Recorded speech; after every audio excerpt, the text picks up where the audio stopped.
Well, that sounds very well. Minus Gideon going outside and sunbathing. Sounds like we had somewhat of similar mornings. Just having a difficult time getting up, but that's all right.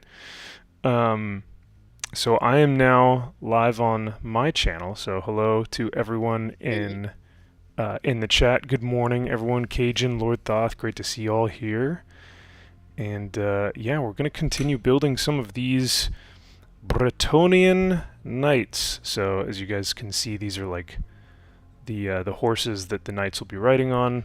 And I have a good bit of them. I've got 8 that I need to make. Ooh. Yeah, so hopefully we can get all of them done, but we'll see. We'll see. I was also, right before the stream, I was looking for some good, like, medieval, you know, royalty-free, copyright-free music, and I just couldn't find anything. Everything had licenses, and everything had, you know, oh, you have to pay for this or pay for that, and I was like, okay. So I didn't have time, but yeah, I want to try and find some good medieval, like, fantasy setting music that's gonna be in the right mood for building Knights of the Realm. So yeah. Yeah. Because normally you just do like a chill lo-fi stream beat, yeah. Yes. Yes, that is typically what I do, is a lo-fi. I think today I've got on, let's see. Today is synthwave stream beats, so. Synthwave. Hell yeah. Nice. And guess what I get to go do today? do you get to, let's see, do you get to go to the gym? No, I went to the gym on Friday. Oh, okay, nice. Do you get to go shooting guns? No, I wish. That sounds fun. Yeah, that does sound pretty fun. Is there a comic convention you're going to? Nope. But it is nerd related. Nerd adjacent. Yeah, nerd related. Shoot, yeah, I don't know. What do you got going on I get to go see Dune 2. Ooh, okay, okay. What did you think of Dune 1? Oh, I loved it. Okay. I absolutely loved it. Nice. Yeah, I didn't really know much about I mean, I'd never seen the original, so I don't know much about it. But just the whole universe that they've created in it is just amazing. Oh, right, yeah. The cinematography and like the production design, it feels like such a real, lived-in setting. Um, Yes. and I know Chris has already seen it because he's like read the books and is a diehard fan. But uh, I I have not read any of the books. I know literally zero about Dune. But I'm with you. I really loved that first film. Yes, it was so good. So I'm hoping that they I can. cannot wait to watch this. There's an early viewing in IMAX this morning or this Nice. evening, Okay. and so that's what I'm going to do. Hell yeah. Well, yeah, you'll have to report back. Let us know, because I'd love to get your opinion on that. Because I know there are, yeah, they're going to do, I think Chris has a panel on tomorrow for his new Versus live show. And so they're going to talk about it, but because I think they all saw an early screening. But yeah, you'll have to let us know for sure. I don't think I'll be able to see it until Friday here in SoCal. So, but I'm so ready. yeah, it'll be rad. I was surprised that they ended up killing characters that they did, but I mean, then again, that was probably in the book. But Yes. yeah, I was like, man, this movie has stakes. You know what I mean? Like this, they're not just playing around here. Like these are these are big consequences. Hmm. But yeah, just the look of the whole film was like gorgeous. It really is. I cannot wait to go watch this tonight. Nice. Is Good morning. is your husband also? Is he like a Dune fan? Did he like the first film? I think he had seen the originals. I don't know. I didn't really ask. I just said, "Hey, this movie looks good." And he said, "Okay, let's go watch it." Nice. Yeah. It doesn't take a whole lot of convincing him to go see a movie. That's funny. That sounds actually very similar to my mom and dad. Like my mom will find out about a new movie or TV show and she'll be like, "Oh, I won't say my dad's name on here, but she'll be like, husband's name. We have to watch this thing because I just heard about it, and it's this." And he's like, "You don't have to tell me about it. I'll watch it with you." He's like, "You don't have to convince me. I'll watch it with you." I love that. Yeah, he's great. He's a good sport. He is a good sport. That's awesome. Yeah, he's not really into like the whole nerdy stuff, like nerd scene, but if you pick out a good film for him, even if it's superhero or sci-fi or whatever, if it's good, he'll be like, "Oh yeah, that was good. I enjoyed that." So he knows quality. He just doesn't really partake in a lot of the film discussions and stuff that we normally tend to do here on YouTube. Okay. It's okay just to enjoy something and not break it down completely and nitpick things. Oh right, yeah. He is. Yeah, he is just a classic normie entertainer. He works most of the day, and so by the time he gets home and mom puts on a movie, he's like, "Yeah, it was good," or "Yeah, that was bad," and then and then he goes to sleep. Like I feel like that's most people is they're working most of the day and watch a movie and then do it all over again. Hmm. But I like that. That's good dynamic.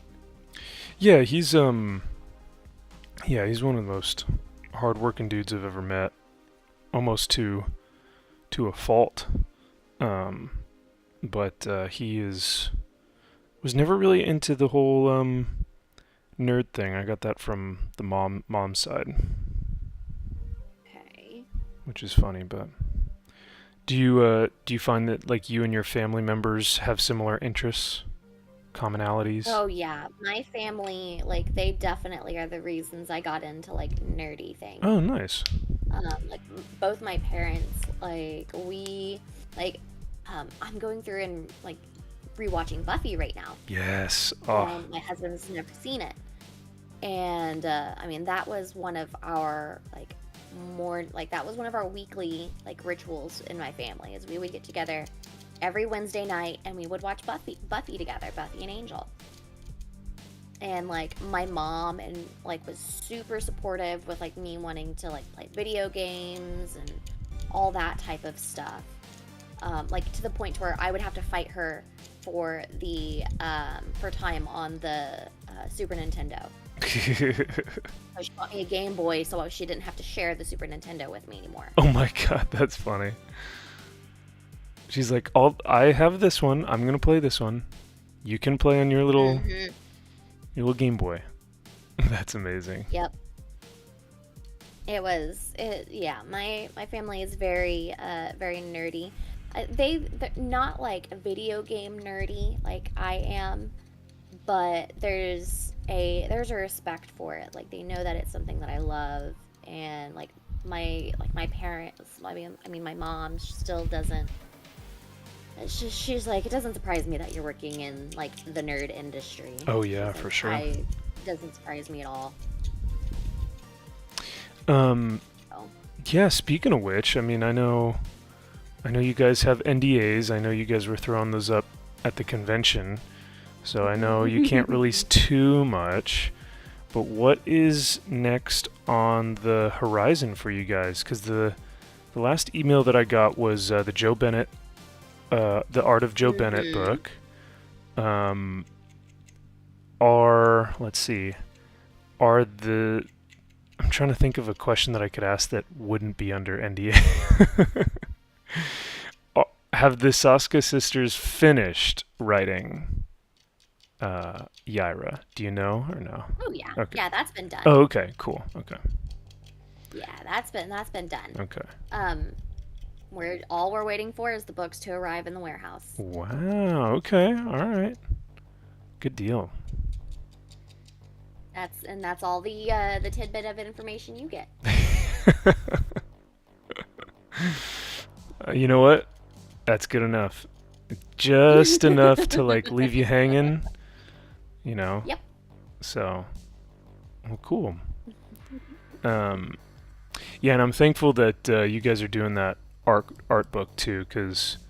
Oh, I know. I was so excited when I saw that we were doing that. Oh, yeah, well, yeah, of course, because you guys are art. You know, you guys are you and your husband are similar to me in that, like, I'm an art snob. I love my comic book art.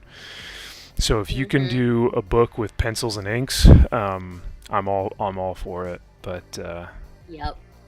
Because yeah, a lot of the time, there's been a lot of artists that I've recently looked into that I've seen their original penciled work, and I'll actually prefer it, or I'll actually notice things that the colors maybe have hindered, or the inks may have like covered up previously. There's one guy that we showed on the stream, Nick Manabat, who is a 90s creator who passed away only after like a few comic books that he did. He was a young creator, but he was like incredibly detailed, beautiful artist. And whoever inked his stuff or whoever colored his stuff almost like hindered his original pencils. So it was cool to look at his art book, or what was it? Artist edition. Yeah, like it's like a sketchbook. Exactly, yeah. To really get an idea of what he was doing beforehand. So, but yeah, well, good deal. Yeah, as soon as I saw that we were doing that, I'm like, yes. Because I do not have a whole lot of wall space left in my house. I know, right? So. Well, I saw that you put up a picture of was it your Inuyasha corner?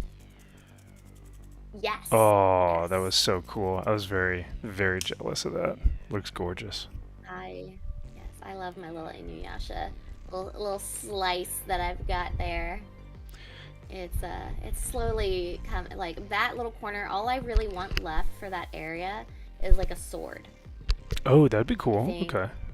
I think a Tetsaiga or a Tetsaiga Sesshomaru sword would be really cool to kind of hang up behind the statues. Ooh, yeah.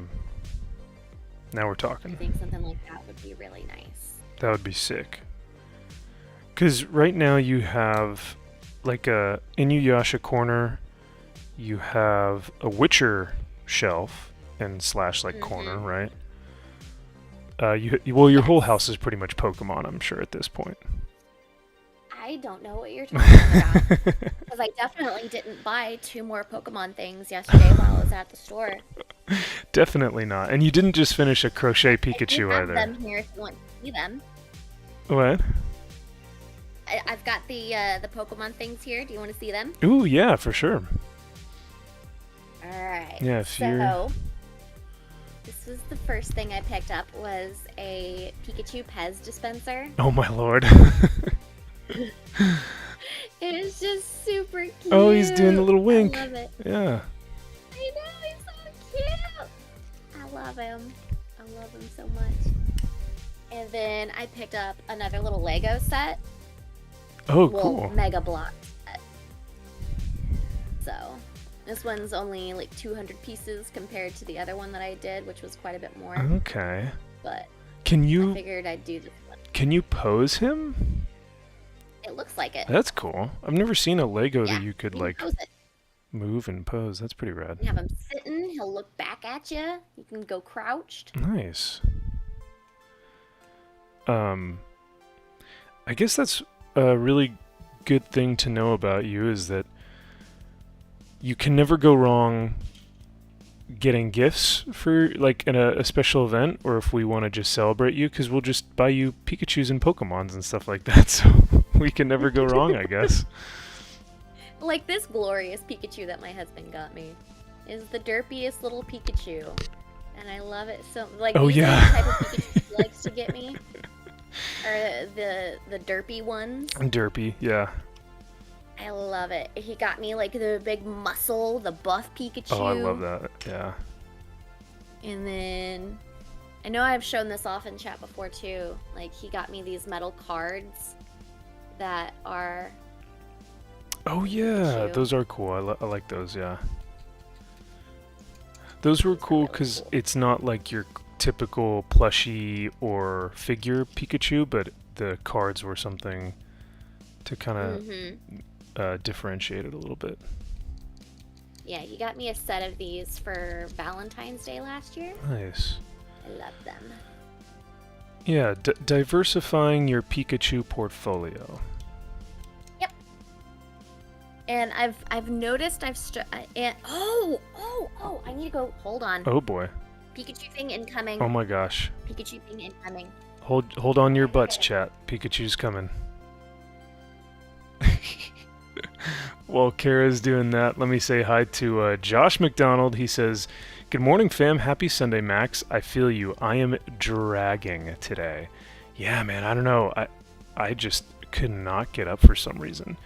McDizzy is in the house. Eric O'Sullivan's in the house. Cajun Corey. I think I already said hello and good morning to you, sir. Drunk 3PO's Fedora says, "Morning, Max and chat. My hobby doing great." Oh, hell yeah, man. That's great to hear. Finished Deathwing Assault Box, 1 out of 2 Jump Captains, and painting Jump Captain and 10 out of 20 Jump Assault Intercessors. Dang, dude, that sounds amazing. Well, have fun with that. Post pictures on Twitter and tag me if you can, because I'd love to see the progress. Native crochet Pikachu. So did you make that Pikachu, or did he get that? I did. Oh, it looks amazing. It looks so good. I can't believe you made that. How rad. I already started another one. Because, like, I could tell, like, the first half of this, like, you can almost tell, like, where I start to, it starts to click in my brain. I'm like, oh, okay, this is what it's supposed to look like. Because it's very lumpy. And, but it has character. It really and does. He's so cute. I love love him so much. I like the little mouth. It's just so, like you said, goofy and fun and beautiful, and yeah, he looks amazing. It makes me very happy. How cool. So did you learn that from like a tutorial? Did you buy a box set that had the materials, or? This actually came with a little set. This is a crochet pattern that I had gotten off of like Amazon. Okay. That has like, there's a link to like the video tutorial that you could do. But then it also has like, it teaches you the different crochet, the different stitches, that kind of stuff. Okay, nice. So I love it. I'm obsessed with little crochet Pikachu. I love him so much. I kind of just want to make a whole set of just really ugly Pokemon, very lumpy. Well, that was going to be my next question. Are you going to do more of these? Like, are you going to have... Just to answer your question, I've already started another one. Amen. I love it. I went and bought some yarn yesterday, and yes, I have already started my next one. Ooh, that is an electric yellow. Perfect for Pikachu. Yes. Where did I get the eyes? The eyes, I mean, I got everything that I needed at Hobby Lobby. The eyes weren't in, like, the crochet stuff. They're back in, like, the back corner where, like, the doll making stuff are. Let me show you what the packaging looks like. I've got it real quick. Hobby Lobby is absolutely goated. It is one of my favorite places to go and just walk around, shop. Risk It for a Biscuit says, good morning. What's happening, man? Good to see you as well. Let's see. And then I think... Oh, right, no. So my patient husband, my very sweet patient husband, I was just walking through Hobby Lobby with an armful of things. Oh, gosh. But, oh my god, I was just like, thank you for being so patient with me picking up yet another hobby. He's like, it's your money, you do what you want with it, bills are paid. He's like, it's rather that than you bug me all the time. I mean, I was like, it's better than, like, spending my money on, like, drugs and, other stuff. Yeah. Well, I mean, because you guys could be... I know a lot of women who are like, oh, the new Gucci, Fendi, Armani, whatever. And those are expensive. Those are like...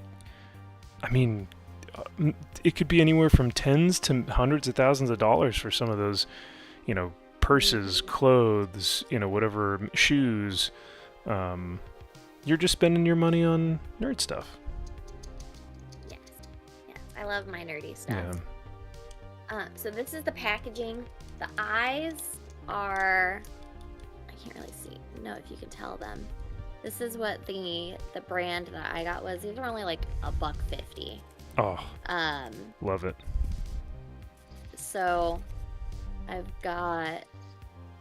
They're like these little black eyes that you stick through the yarn. And then there's a little washer that you stick on the back of it. And that'll hold it in place, that way it doesn't move. But this is this is the yarn that I got for, it's gonna be a very muted, almost dropped stuff. Pikachu. It's gonna be almost more of like a pastel, but I went and bought like different hooks. I got some little kits. I got some stitch markers. I got a little tally thing that'll help you keep track of your stitches. So you just press a button when you finish like a row or a stitch. Dang. And then I got some snips to pad everything up. And then I got a little yarn bowl to keep my yarn in place. You are on top of it. I love it. Whenever I learn how to do something, I go all in. Yeah, I feel you there. I totally understand that. But that kind of takes me back to like the comment or something earlier about, or it's something I said earlier about this puzzle. You're like, oh, this looks difficult, and I said like I like the challenge, and that's what I was telling my husband yesterday in Hobby Lobby. I was like, because he's like, oh, you're gonna pick another hobby up, and then you're gonna drop it after you figure out how to do it. I was like, it's the challenge that's the most exciting part for me. I can see that, yeah. To pick up something brand new, to be able to learn it and then master it, and and then whether you stick with it or not, it's still another thing that you've tried, that you can put underneath your belt. So how cool! Yep. Lyriel, this is my craft room. So this is my office/craft room. So this is where, like, if I feel like I need to work, but I don't want to go into my office, like upstairs, my game room, stream room, I just come down here. But this is mainly for, like, my crafting stuff. Also, hi, Steph. I see you in here. Good morning. Hey, Good morning. there she is. Good morning. Good morning. Look, I had a late night stream last night. Ooh. And I was like, oh my gosh, I completely slept in. I didn't mean to sleep in at all. Pereira, okay. I love your puzzle. Oh my god. Thank you. Steph, what were you streaming last night? Mario Kart. I was playing Mario Kart with the chat. Oh. Ooh. Yeah, I was only supposed to do it for a couple of hours, but they wanted, I was just like, we'll keep going. And then, like, before I knew it, it was like 3 a.m. So. Oh my goodness. Yeah. Pretty bad. I sat on the couch and watched. I finished up watching all of Clarkson's Farm, Nice. and then I started Buffy again. I was watching Buffy last night and crocheting until like 1 o'clock in the morning. Oh my goodness. I saw your finished product, Pikachu. I love Pikachu. So cute. I love him so much. I'm so proud of him. So was it easy to pick that up? Because I've honestly been wanting to try it, but I'm so intimidated. A little bit more difficult than I thought it would be. Learning the stitches is hard. But I think if you get like a little kit like what I got, like I got this kit off of Amazon. That, and they have the Wobbles one, the Woobles. I think those would be a great starting place. Like there's a Ravenclaw Wooble that I want. Like the Woobles does a bunch of stuff with different brands as well, so they have like a bunch of Harry Potter stuff right now. Ooh, okay.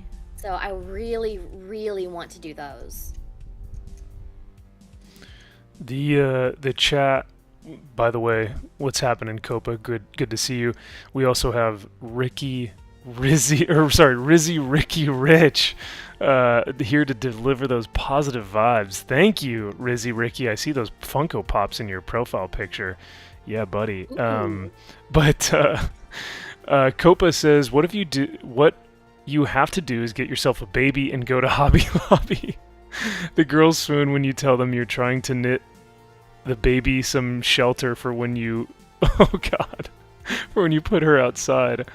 You know what? I think a dog might, like a little puppy.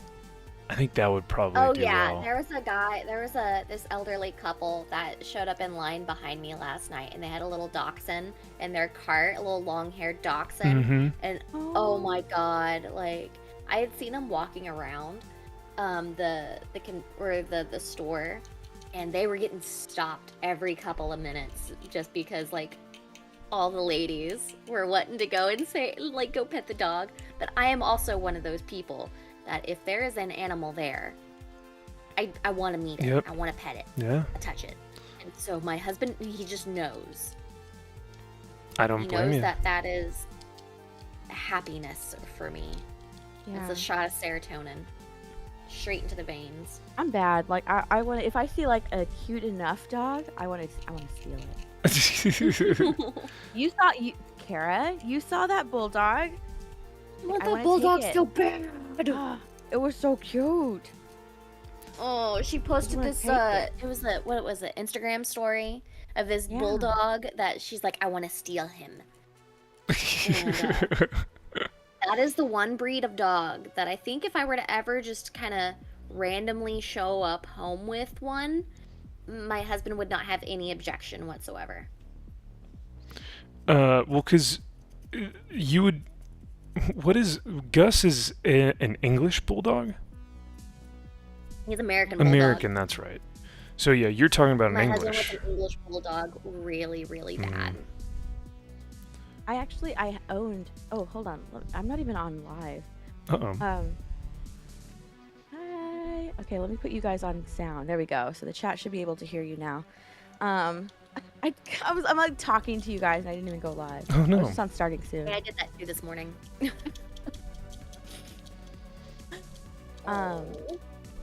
Yeah, I used to have an English bulldog. They don't live very long, which is really sad. So my doggo, died, but I love him so much.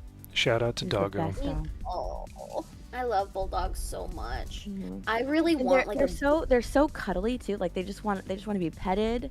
They just want to lay with you all the time because they're so Gus is lazy. I not love a it. cuddly dog. Like he does not cuddle. He will not cuddle with you. Gus? Yeah, Gus is not a cuddler. How odd. I would have pictured him as like totally like being like almost selfish with how much he cut. Like he would, completely just lay on you Now and be like, yeah. He'll go and sit down within arm's length of you so you can pet him. But he is not a cuddle. He does not cuddle. Interesting. It's very frustrating because I like to cuddle. Your husband's like, hey, I'm right over here, and you're like, yeah, you're okay, but the dog, I want to cuddle with the dog. I want to pet the dog. Everyone's extra girl's sleeping. She's still resting today. Yeah. She's still so sick. We were texting last night. Yeah, she's still not feeling great, guys. So, yeah, we're letting her rest today. But I will be playing. I'll still be doing Sunday Fun Day. I think it's just gonna be me and Az this morning or this afternoon. What are you guys gonna play? We're gonna play Nightingale. Ooh, what is? Have you heard of that one? No, what's that one? I'm trying to think of. So it's a survival crafting type game. So if you watched us play, like survival crafting is kind of like our thing. So did you watch us play Conan? Yes.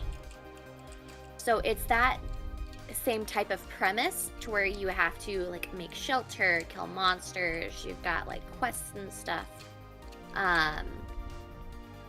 But this is more of like a Victorian fantasy, so it's the theme of it is called Gas Lamp. And you're basically you have your home set up in one like dimension, and you can jump. You can basically go between different dimensions that you can like procedurally make yourself. Interesting. Like you have these cards. So if you want to go to like a desert biome, you can get a desert card. And then there's a secondary card that you can use that's just like, okay, I need to go do some mining. Here's a quarry card. So it'll make sure that this desert biome is rich with like minerals and stuff. That's wild.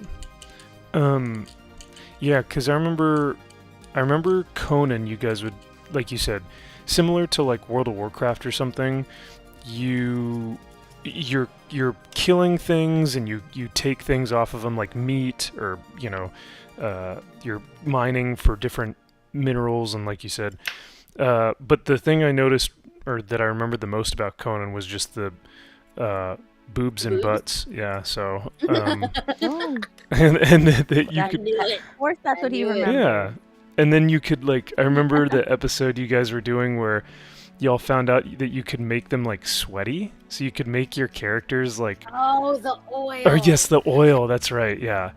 So then you just oiled up all your Made them booby listen. characters, and I was just like, I can watch Conan for hours. But Why am I so tired now? but I doubt that the game that you guys Nightingale is like that in that way. But that's okay. Man, I It'll already get there. messed up. What'd you say, It'll Steph? get there. I already messed up. Oh no, what are you building You're today? like really quiet for me, Steph. Am I? Yeah, at least for me. Are you quiet? Is she quiet for you, Max? Yes, yeah.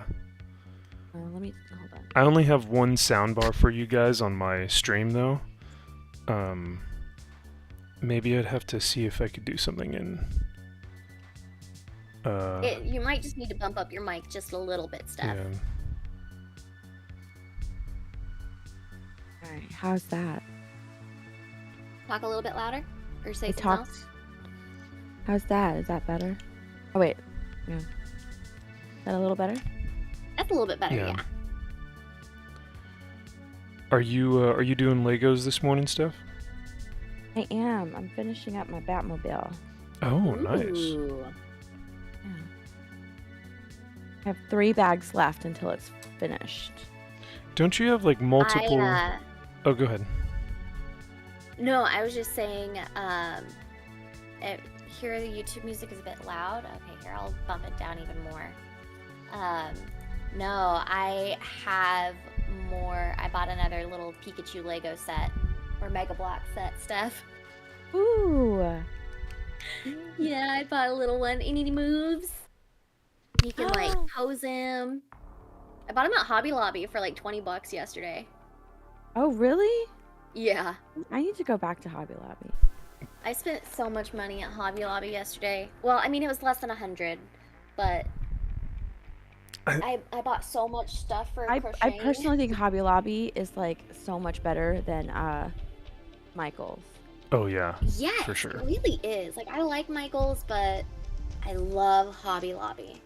I feel like Michael's has really good sales, Yes. and like with their rewards program, you get like money back like so easily.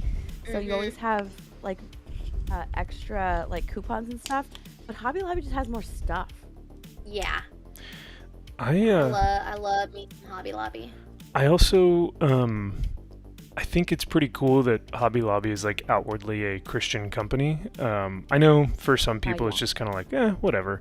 But it's very rare. I think like the only ones that do it are really like Chick-fil-A, In-N-Out, and Hobby Lobby that are kind of outspoken about it. I don't, of course I don't support Hobby Lobby just because they're Christian. Even if Hobby Lobby were not, I'd still probably prefer them just because of all the variety that they have and all the cool stuff that they have.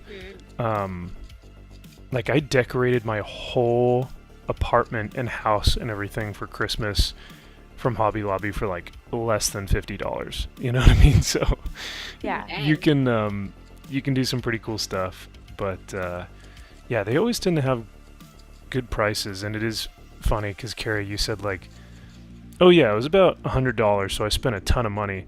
But I'm thinking, yo, if you let me loose in a Hobby Lobby with $100, get out of here. Like. Oh, I spent so much more whenever I got into crafting, like into the resin crafting. Oh yeah. Because the resin alone is expensive, and then you have the different pigments. Then you have any of the molds that you want to get, and if you don't have molds, you can make your own molds. So that's silicone that you've got to buy. There's different curing machines that you can get. There's vacuum machines that'll get the bubbles out, and jeez, it's just, at least with crocheting, it's just like yarn, some needles, and like stitch markers is like all you really like need, and like some scissors.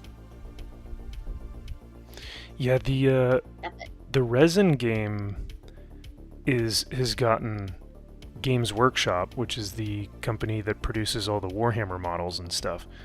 The resin game has got Games Workshop worried because a lot of people are just 3D printing their models now and utilizing that, which is I mean, sometimes I've seen some of these 3D sculpts, and they're gorgeous. I mean, they're just as detailed and as beautiful as the Warhammer models. So I don't know. I mean, I showed you guys the Link I 3D printed and painted and assembled. I have it right here. Yeah, that's right. And that's almost like statue sized.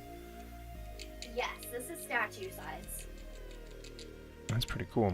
So That is awesome. let me do this. So you 3D printed that? I thought you bought that. No, I 3D printed this. Oh wow. Steph, have you ever thought about 3D printing anything, or would you ever be interested in that? We were actually talking about 3D printing last night, funnily enough. Oh, really? Nice. Nothing like this, but I would love a 3D printer. That would be so much fun. Gosh, that link looks so good. We've got 3, and I love them. Really? 3? Oh my gosh. I feel like I could do so much. Well, one was our beginner one.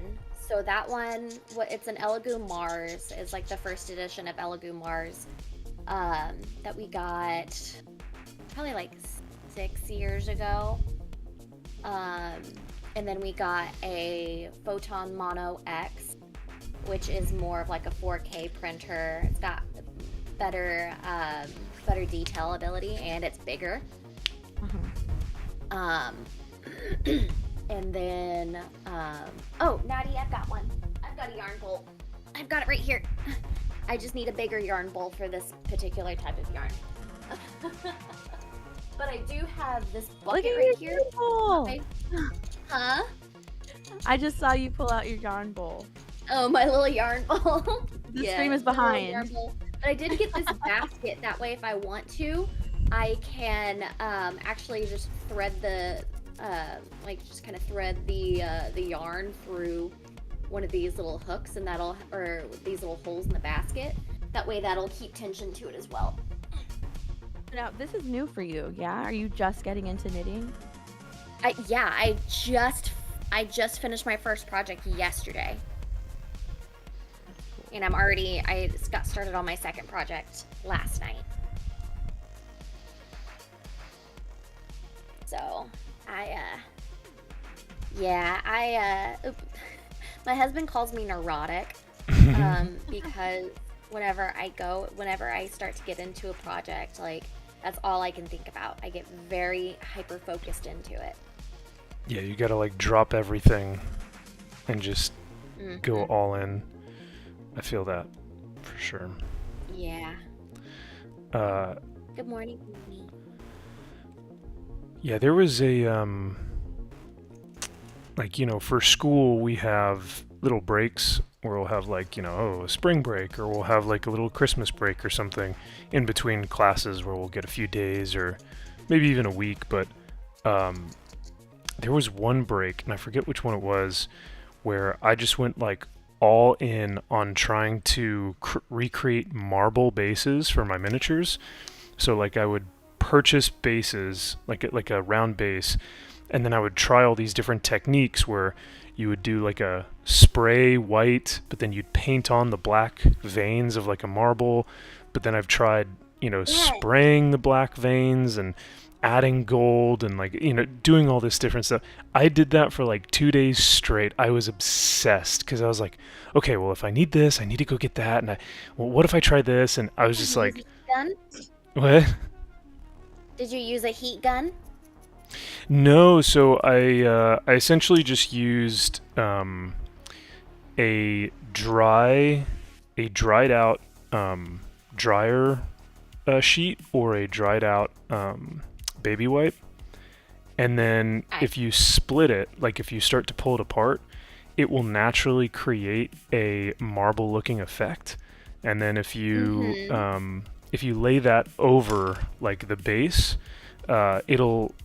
and then you spray paint it or you paint it, it will naturally it'll be like a stencil for what your marble will look like. So I started doing that, and it's a lot of work, but it's worth it. All that being said, I got hyper focused and overly obsessed, and then you look at the clock and it's 1 o'clock in the morning, and you're like, oh, you know what? I should probably check my phone and see if. Go to sleep. And yeah, go.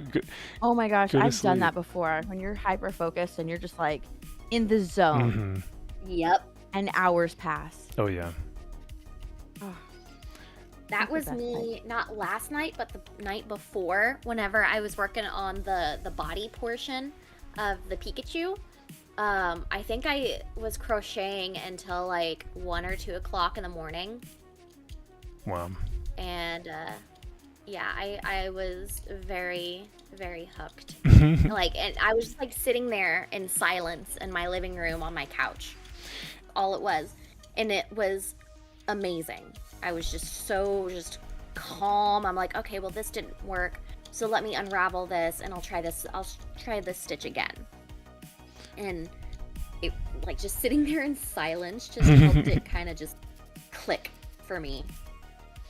Yeah, no, I think you become so hyper focused that you're like, I'll normally have like a playlist or music playing on in the background, and if you're overly, like, if you were just completely hyper focused, the playlist will end or the podcast will end, and you'll just be sitting there in silence for like an hour or two and be like, Yeah. oh, I realized there's nothing playing, because you're just so like, that. yeah. But I do that all the time, and I love it. yeah, it's good to kind of sit in silence for a while. Just It is. It's very nice. yeah. I tend to. What's funny is that your brain doesn't really like catch up with the fact that the podcast is over, because when that happens to me, I'll still be thinking about what they're talking about, and then I'm like, oh, yeah. For sure. Yeah. You know, like, I like those type of things because whenever I like crocheting because it like, once I get it down, I can tell it'll be something just more of like a mindless task, because I am a very I wouldn't say active, but restless. Restless, I think, is going to be the right word. Yeah. Whenever it comes to that type of stuff, because I don't just like sitting there. I have to be like doing something with my hands. Like, I'll be playing a video game on my Steam Deck, or I'll scroll through my phone. Like, I have to be doing something, and I think that getting away from like and doing something like crocheting will get me off of that like screen time addiction that I have. Yeah.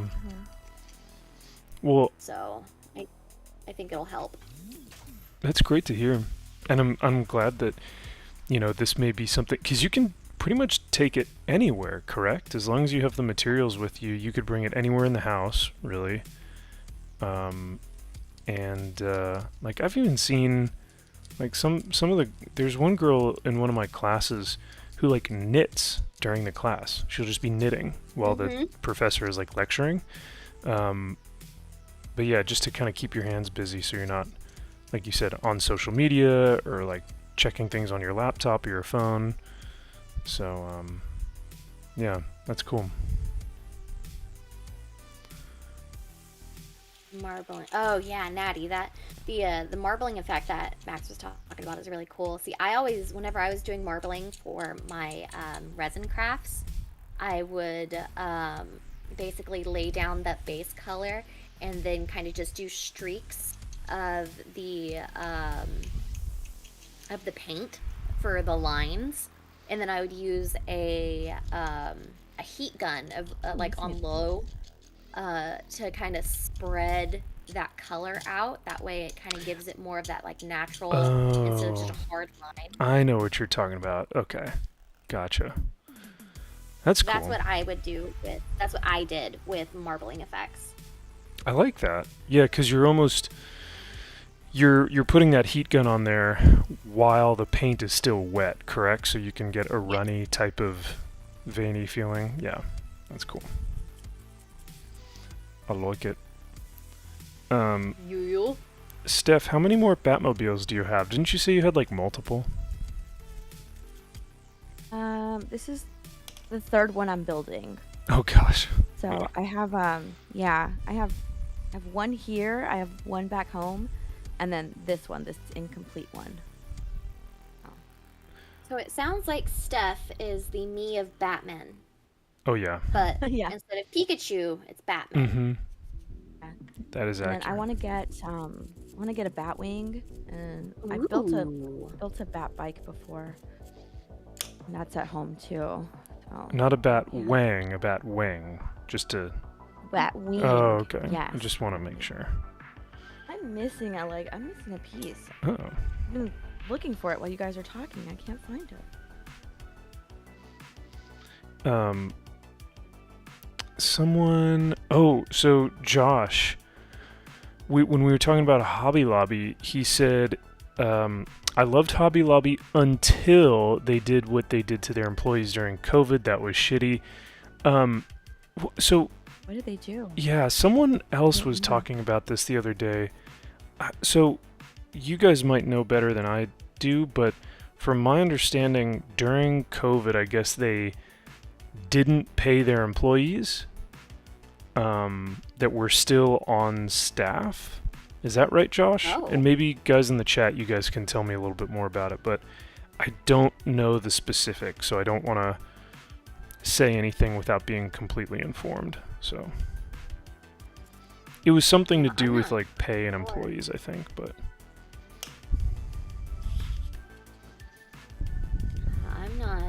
I'm not familiar. I do not know. Yeah, because it sounded so unlike them. It just sounded way out of left field. But I do remember hearing something to that effect. So I'm missing a whole ass piece. Oh a no! Big piece. Uh-oh. I'm missing a whole piece. Hang on, chat. I'll be right back. Oh, while I'm don't mind me while I'm drinking my coffee out of my Nerdrotic Geek Grind mug.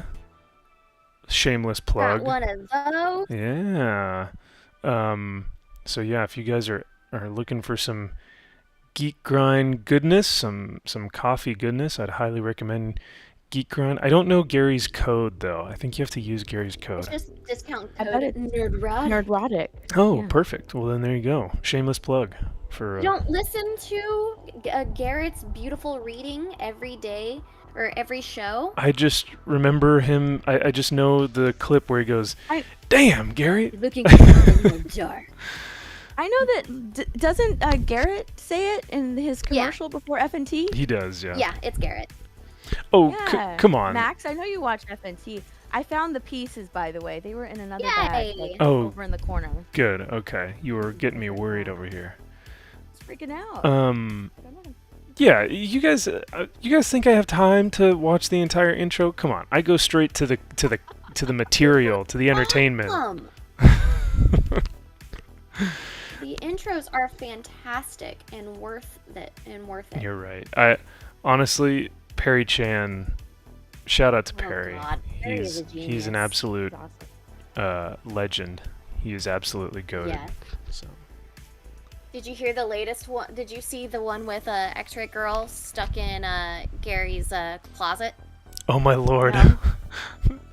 Oh, you need to watch the beginning of the latest FNT. The last one. It was so funny. Okay.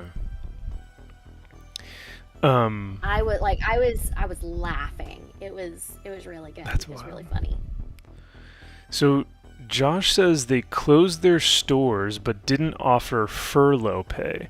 It wasn't until 2 weeks later and when people threw a huge fit that they actually paid people, but I think it was just management. So would that have anything to do with the... If that's or are you talking upper level management, Josh? Like, are you talking about the CFO? Or are you talking about the branch operations managers?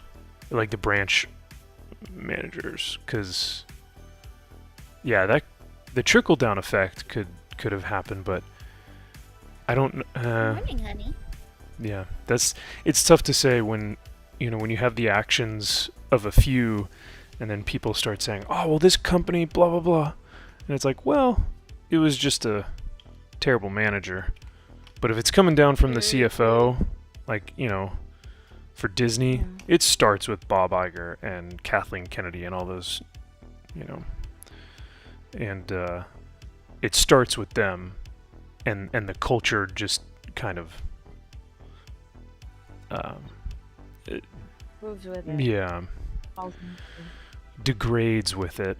It was actually kind of interesting. We were doing a case study the other day for one of our classes for like business strategic management, and one of the cases was on Disney, but it was back in 2008 when Bob Iger took over initially. I think it was early 2000s when Bob Iger took over. And one of the things that he said is he was like, I want franchise management. So he bought, we all know the story. He bought Star Wars, bought Marvel, bought, all these different things. And in the case study, it openly said that Bob knew that Disney was a female brand and that they wanted to get more boys into the market. So that's why they bought Marvel and Disney.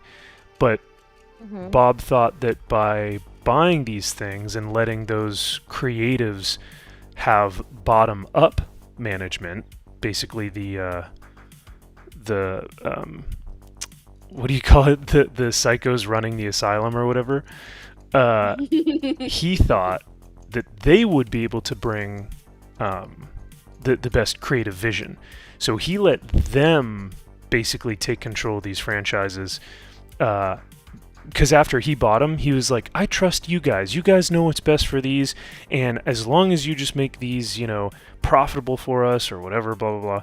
So it was interesting reading this case study from back in the early 2000s to now seeing what it is 20 years later and saying, man, if only we knew. If only. I mean, I think we had... Freaking Bob Iger. Yeah. I think we had some sense. Dang it, Bob. All the Bobs. Every Bob that's worked there. It's just bad. Sorry to get on my soapbox, but... Don't apologize, you. I know. We need more people on soapboxes. that are actually, like, informed. Not Hassan, who... Oh my god. Who's like on his soapbox, he's like, bro, streaming for 9 hours is harder than a real job. Give me a break, dude. Yeah. I don't think I've ever watched one of his streams, and I don't think I ever will. Don't ever, yeah. What?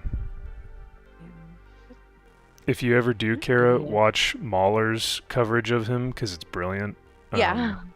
Oh, Lord. When they do I could just see Mahler ripping him to shreds. Oh my god, they just annihilate every one of his points. And it's not even like politically, it's just he's just as a person.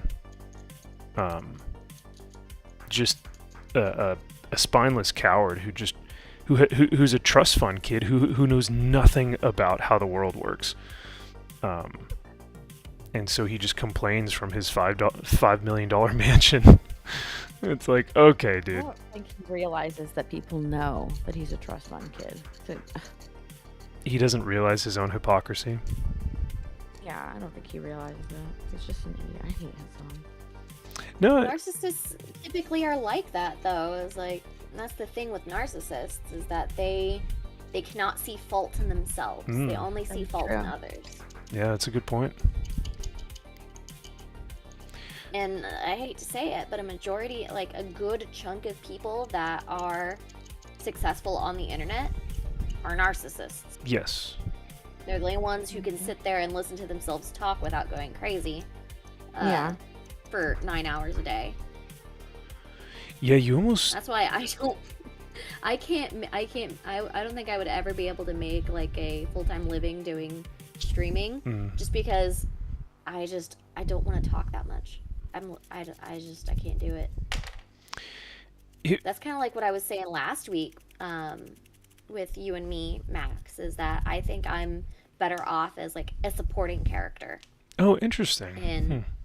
In these shows is I definitely like my husband compared it. He's like, you're the healer of these shows. Like you're support character. Like you're not the main attraction. You're there to support the main attraction and build up that main attraction. and that's my role, and I think that is where I succeed more, so, or at least I'm the most comfortable in. Yeah, I can understand that. I don't mind being a supporting character, honestly. I think that I'm comfortable in that role as well. And I think more people, at least I respect the hell out of that, because I think more and more, especially with the generations that are being, that are currently, being raised in the social media era, is they believe that they are the main character, right? Main characters, yeah. They believe that they're the main character in the video game and that life revolves around them. So when you see these people filming themselves in the gym or filming themselves outside doing cringy dances or whatever in front of, swaths of people trying to get to work, they truly think that they are the main character and that everything is about them. And I think, look at Lord of the Rings. Who truly is the hero of that story? And I would argue it's Sam. Sam is the supporting character to Frodo, but without Sam, they don't succeed. Mm-hmm. There is no Frodo. Yeah, they wouldn't have succeeded. Yeah. So, I whenever someone's like, "Oh, who would you like to be in the Lord of the Rings?" I'd be like, always Sam. If I could have the same amount of optimism and strength and courage that Sam has, I mean, that dude. But most people look over him because they're like, oh, he's just a supporting character. Because so many people nowadays suffer from main character syndrome. Yeah. I often look at it, especially on TikTok, since I'm looking at TikTok a lot right now for streaming. I find it to be really cringe whenever someone is all eyes on me. I want to be the main focus, or I want to pull focus, or I want to be a big distraction. If the focus isn't on me, I need to make the focus on me. I need to shift the focus. I find that to be really cringe. It really is, yeah. And that's why I like streaming on my own. But I prefer last night when I was streaming with the chat, or streaming with you guys, or when I stream with Mara, because when I stream on my own, I don't know what it is, but I get uncomfortable a little bit, which is why I talk to the chat so much. So well, I think the conversations that you can have with other people, like with you guys right now, I do think that makes a difference, and it definitely helps. One, keep the conversation going. Two, it's less brain power for each of us because we're each coming up with our own topics. We are adding to the conversations, and it's not just on you the entire time to not only handle your stream, handle chat, keep chat entertained, keep an eye on any donations or super chats that come through. There's a lot that goes into streaming. Mm-hmm. And so being able to kind of split that conversation portion of it, which is why I think a lot of the guys do so well with the big panel shows, is because it's not just focused on one person driving the narrative of the show. There's different points of views, and there's different topics and like I said, points of views that can keep the conversation going without it just being on one person to drive the entire thing. A lot of those solo streams, you have people who have the charisma to carry a conversation, and even when they're not talking, you're still invested, or you're still engaged, or even if there's kind of a moment where the streamer is maybe researching something or looking something up, you don't mind because it's not a big deal. But then there are other streamers who just have zero charisma, zero light about them or interesting qualities, and they just sit there and say nothing of substance. And I mean, I would argue that a lot of Hassan's audience just sits there just to watch him ban people. You know, like I don't think he really says anything of note or anything interesting. But he's also a React streamer. You know what I mean? So that's a whole different type of material. I would call that content, as opposed to like what top streamers create, which would be like entertainment. But I do enjoy the solo streams because, like you said, you get to engage with chat a lot more, and that can be a lot of fun to engage with the audience. Yeah. And that's a really good time. But to have a panel does relieve a lot of sometimes the stress or the, you know, because you could be looking something up on Twitter while another member of the stream is talking about the next topic. So there are a lot of different things you can do with the panel that helps out with the flow and the rhythm of the discussion. Yes, and that's why I do like my gaming streams, is because those are definitely more chat focused. That's why I like more of like we can just enjoy something together. Like I don't have to, like, at least with a good story, I don't have to be like on all the time. It's just like, okay, talk. At least we're both enjoying like a story or something. Which I think is nice with my gaming streams. And Natty McBaddy says, I know this is my first time joining your stream. This is so nice. Y'all are lovely. Thank you. Oh, that's awesome. That's very, very kind of you to say. Yeah. Yes, Victor says it's fellowship building. Yes. Yeah, I like that. There's that one-on-one conversation that you can have with people that they really do. Just like, I mean, Max, you and I, like, think of, like, and like with Steph as well. Like, I've talked to you guys on the internet so much, and whenever we met in person, it's like we've been friends for years. Oh yeah, I know. For sure. It's just that natural, like, chemistry that we had. That natural kinship. Like, there's just a kinship there. Yes. And I think part of that is just the fact, like, Max and I, like, we've been doing these streams most Sundays for months now. And it's insane that, like, Steph, you and I are going to be in Vegas together. Yeah. Like, I'm so excited for that. I know, I'm stoked for that. I'm so freaking excited for that. I cannot wait to see you again. And that's just like that's barely a month away. What? Oh yeah. Oh gosh. I need to get back in the. We're coming up on February. We're coming up on March. Yeah. It's gonna be my birthday month. Ooh. Are we celebrating in Vegas? We better. No. Oh. So I will actually be in San Antonio, the week before Vegas. Okay, so then we're celebrating in San Antonio. Yeah, that's what I'm hearing. What'd you say? I said, so we're celebrating in San Antonio, because I actually might be in San Antonio. Oh, really? Yes. I will be there that weekend before. So, like, I will be flying from San Antonio to Vegas. Oh, okay. So, I will, what was I gonna say? I will, I'll be there for a wedding, and Mrs. Nerdrotic is gonna be doing my hair. Oh, nice. It's gonna look beautiful then. Yeah. It's gonna look So absolutely excited. beautiful. It'll be perfect. I was texting with her yesterday, and I'm so excited. So. Are you gonna do purple or blue like Exude girl? For the wedding? No. I'm gonna stick with my red. I like my red. Oh yeah, that's and I right. know my husband likes the red. Nice. So. Okay. Yeah, a little bit of red Sonya in there. Yeah. I just got notified that I'm on the front page of Kick. That's cool. Hey, that's cool. Nice. What? Steph is on the front page of Kick right now. Yeah. Yeah, go Steph.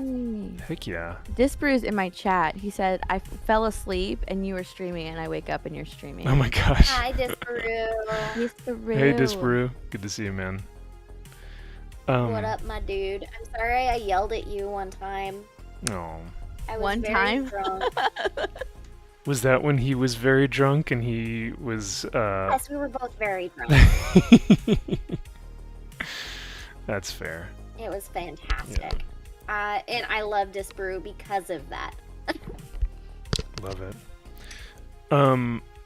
Yeah, no, I think what's really cool about what you guys were talking about, not just Vegas, but in general, I think what's great is that I think initially when I started YouTube, I thought, I'll hop on a few streams with some of these individuals and I'll get to know them a little bit better, and we'll talk through, we'll be coworkers and employees and whatever it is.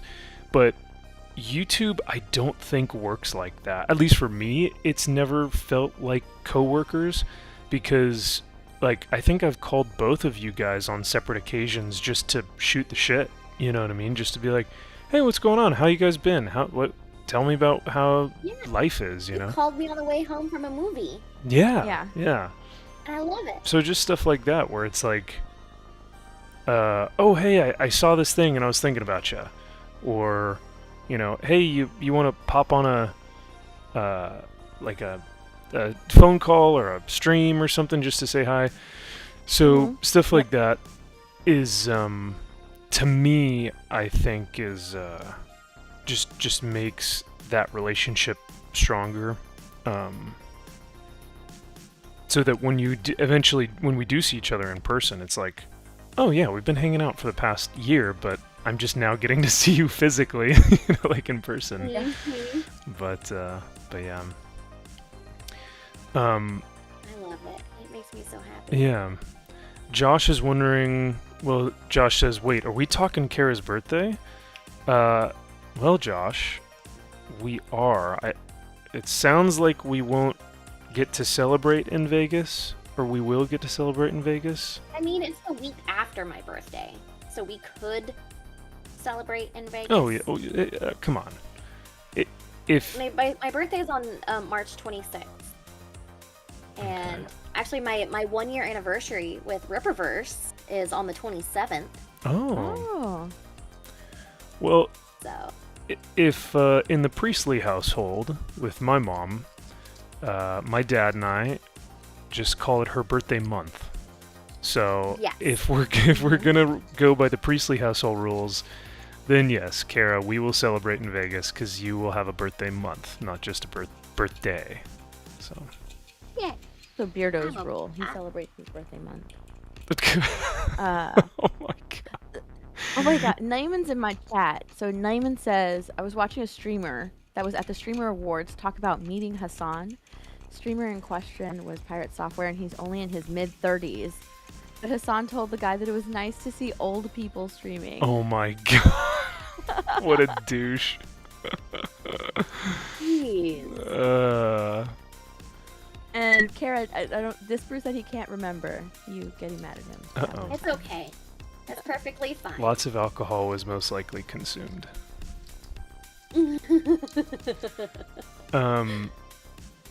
What? Oh, I was just about to say something about. Oh, so Beardo. Steph, so you said that Beardo celebrates his whole birthday for the month. I'm gonna have to talk to him whenever he'll be in Vegas, yeah? I believe so, yeah. Okay. I'll have to talk to him because I feel like I hate my birthday. So I'm interested to see why he wants to celebrate for an entire month. I'm the same way. Yeah. It's not that I hate my birthday, it's that I don't like a lot of focus on me. Yeah. You know? So I feel like when it's your birthday, people focus on you a lot. Yeah. And that's why I told my chat this before, that's why living here, for vlogs and stuff, everybody got a birthday vlog but me. Yeah, everybody got a birthday vlog but me. And that's why, because I don't want the focus to be on me. They want to put the focus on me, Right. but I'm just kind of like, no, it's okay, I'll be okay. Oh. Yeah, I can understand that. yeah. And some people would be like, "Oh no, that's so sad." What? But honestly, I think, like there was a student in one of my classes that was like, "Oh, so what are you doing for your birthday?" And I was like, "Honestly, I think I'm just gonna kind of stay in and maybe watch a movie or do some Warhammer models or whatever." And they're like, "Oh, that's so sad." And I was like, "What are you talking about? I love that. Like, that would be a great birthday for me." That sounds amazing. Yeah, are you kidding me? I don't want to go out and like go drink and get sick. Like, I'd much rather stay inside. And drink and get sick with your friends on live stream. Exactly. Well, and dance and silky. We will do that again for my 31st in July. So you bet your ass we'll be back doing that. I still can't believe you're younger than me. I still can't believe I'm in my 30s, though. I know. I know. But yeah. The good thing is, though, Kara, is that you will always look like you're in your 20s.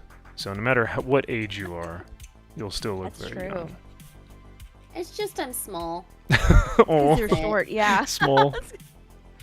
I'm very small. Small, S-M-O-L, small. More. Yeah, you both are just so petite. Someone in my chat the other day, Kara. Someone in my chat the other day said, I can't remember which stream it was, but they were like, Kara makes Steph look like Steph makes Kara look like a giant, like taller, like super tall.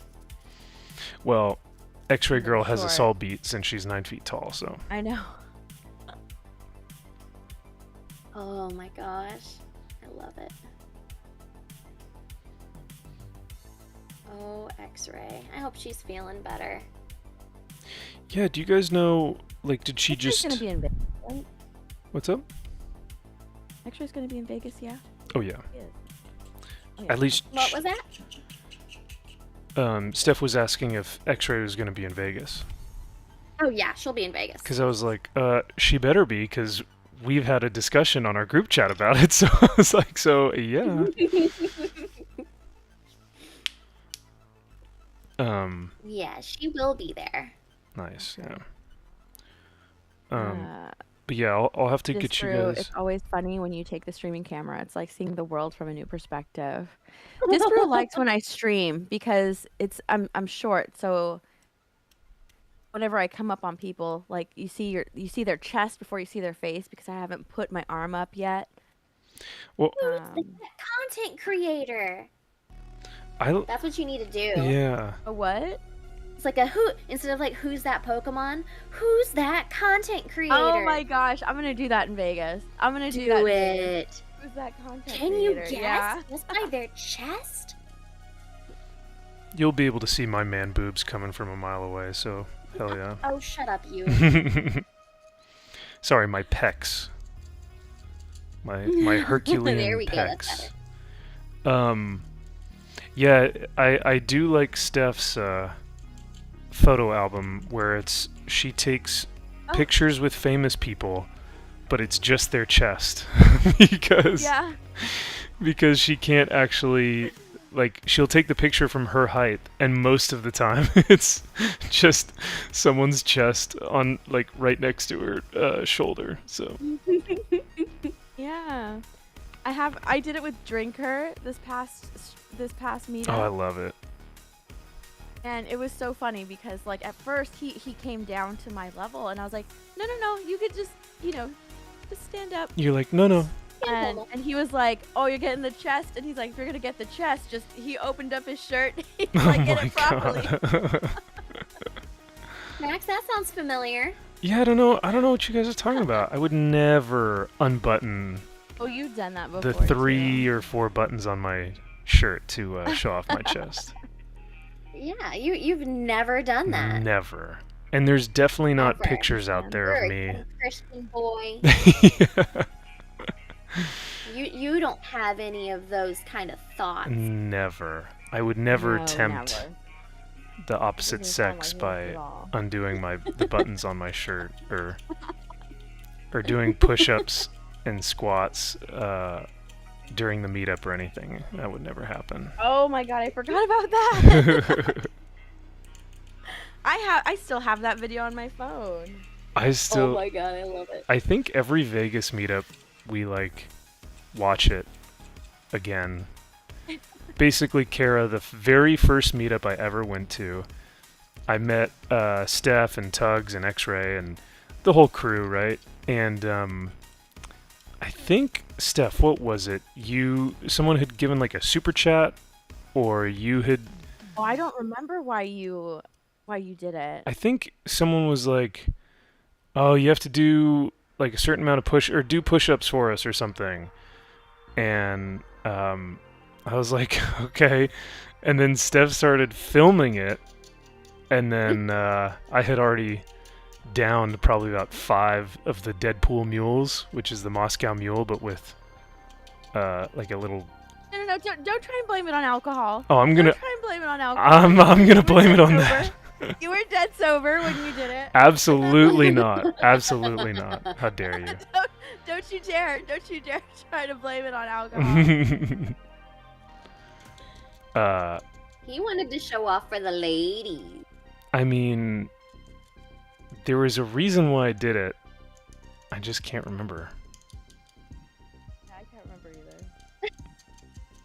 Y'all were egging me on though, so it's not it's not like I just did it and no one was watching. Y'all were all You're not wrong. Y'all were all cheering me on. So, but yeah, so we always watch it at least once while we're in Vegas, just as a remembrance. At Max's behest, because he always asks to watch it. You know, I just gotta remind myself, do I still got it? Do I still got what it takes? And then I watch it, I'm like, you still got it.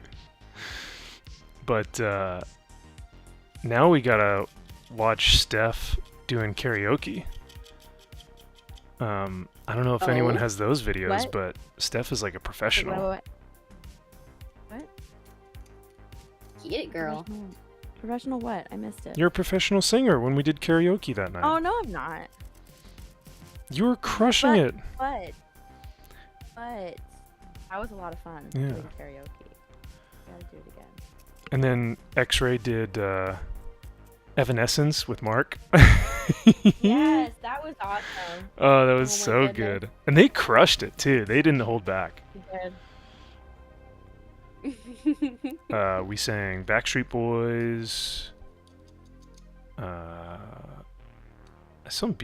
of the Beatles songs. I sang a lot that night. That was so much fun. Yeah, me and Max did a duet. We did. That's right.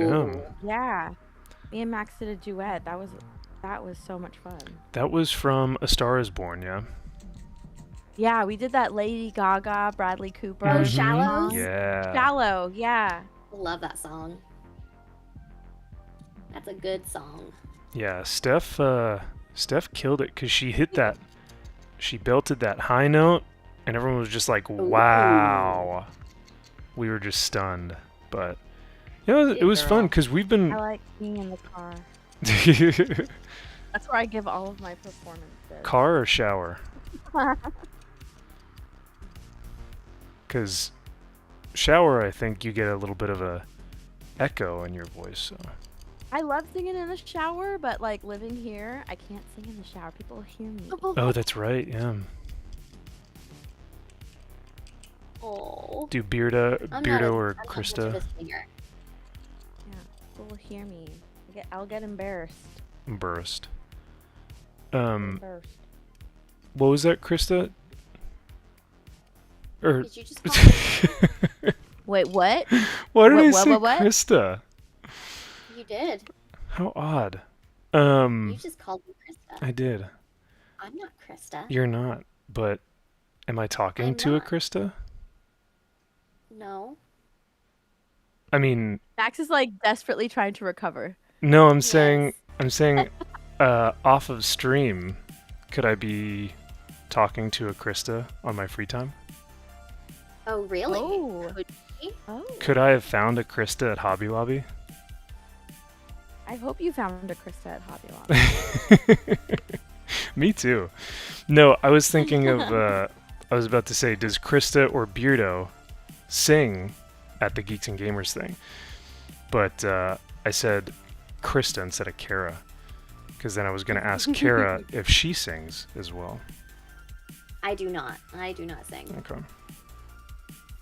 I am not. This brew said opera houses have said before that they get annoyed spending hundreds of millions to replicate the acoustics of the home shower.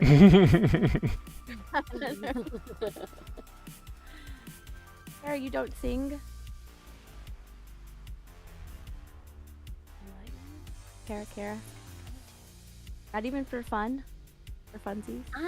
I just don't. It's just not for me. I used to like to. Like, I was in choir and stuff when I was young, but it's just, I like to listen. That's about it. I like to listen. Yeah, that's actually one of my favorite things to do. So, like, at, where is it at? At City Walk, they have a karaoke bar, but it's not like the other karaoke bars that you go to where you can just like go to the DJ and sign up, sing. It's so different to where like you put your name in a fishbowl and it's like luck of the draw if you pick your name. And I like to just go there and just sit, drink, and listen to people sing. Yeah. Have you guys ever? See, I could do that. Have you guys ever been to Nashville? Which is like the music capital of the world. Like it is just. No, but I want to go. Yeah. I'm going this year. All right, I'm going this year. You guys have to. I think you guys would enjoy it. I've been through Nashville. We stopped and had dinner with somebody, but that's about as much as Nashville as we had seen. Okay. Josh is calling me out. He says, black shirt, black joggers, that has to be MVP. What's funny, Josh, is that video that Steph has from 2020? 2021? I don't remember when the first meetup is, but tell them what you're wearing. I was wearing black joggers and a black shirt, so you are not wrong. Yeah. It's my uniform. It's my, yeah. And then, yeah, must have been MaxiPad the Imposter. Josh wants to do karaoke with you, Steph. And then he says, he laughs and says, X-Ray doing Evanescence, that's great. I knew their tour manager early in their career. That's dope. Oh, that's cool. And then he says, dude, I can throw down with Shallow. Dang. Well, Josh, maybe we'll have to get you in that karaoke room because... I know. Yeah, Josh is like... Okay, I'm going to brag about you for a second, Josh. This man's right here. He has such a good voice that he made it to the final round of interviews for The Voice. Like, the program The Voice. Really? That's awesome. And for his last... so he made it through his last interview... When they were going to have him on live television to like sing in front of the judges to have their chairs turn or whatnot, he had to take time off of work, like paid time off of work or something, and his boss wouldn't let him. So he had No way. Yeah, so he had to back out of the competition. Oh. So it was like you either forfeit your job or you go for this like voice audition. So yeah. Oh, that must have been crushing. Yeah, but so yes, he has the voice of an angel, and he's a country guy, so like he could melt the hearts of hundreds and thousands of men. Of men? Yeah, not women. That took a weird turn. Well, Josh is our resident gay boy, so he would definitely. Wait, what? He is yeah, he would melt the hearts of men. I mean, I think he would melt the hearts of women too, but he just doesn't swing that way. Nope. If only. Okay. I know, right? Isn't it? It's like what's the saying? Josh, have you ever heard this when girls are like, why did all the good ones have to be gay or something? I know I've heard that. What's up? You've said that before? I just giggled. Yeah. I think I told you guys I had a run-in with I started flirting with a woman and only to find out that she was I thought you were going to say a man. No. I mean, I flirt with my guy friends just to be an idiot, but just because it's funny. But, oh, yes, you told us about this. Yeah, I was flirting with a girl, and then I got her Instagram, and I found out that she was engaged to another woman. Aww. I was like, well... No. Oh, well. Next time. You'll get him next time, Maxi boy. You got this. My tummy is growling. So yeah, Josh says the lives were going to be my first day at my new job. That's what it was. Whoa. Yeah. So, yeah, so he was going to perform live on the very first day of his job, and that's why they were like, nope, sorry, you can't do it. Dang. So. Gosh, that must have been crushing. Yeah. I would have been crushed. Yeah, because you almost kind of have to go, okay, do I want to... Unless he's under contract, right? Like, if he has a contract, he can't get out of it. But if it's something like where it's like you lose your job or you potentially, or you go live on The Voice, you would be risking the security of your paycheck for potentially risking it all on The Voice. So it's like, damn. That's tough. Yeah. That is a tough one. But, yeah, he is a very talented singer.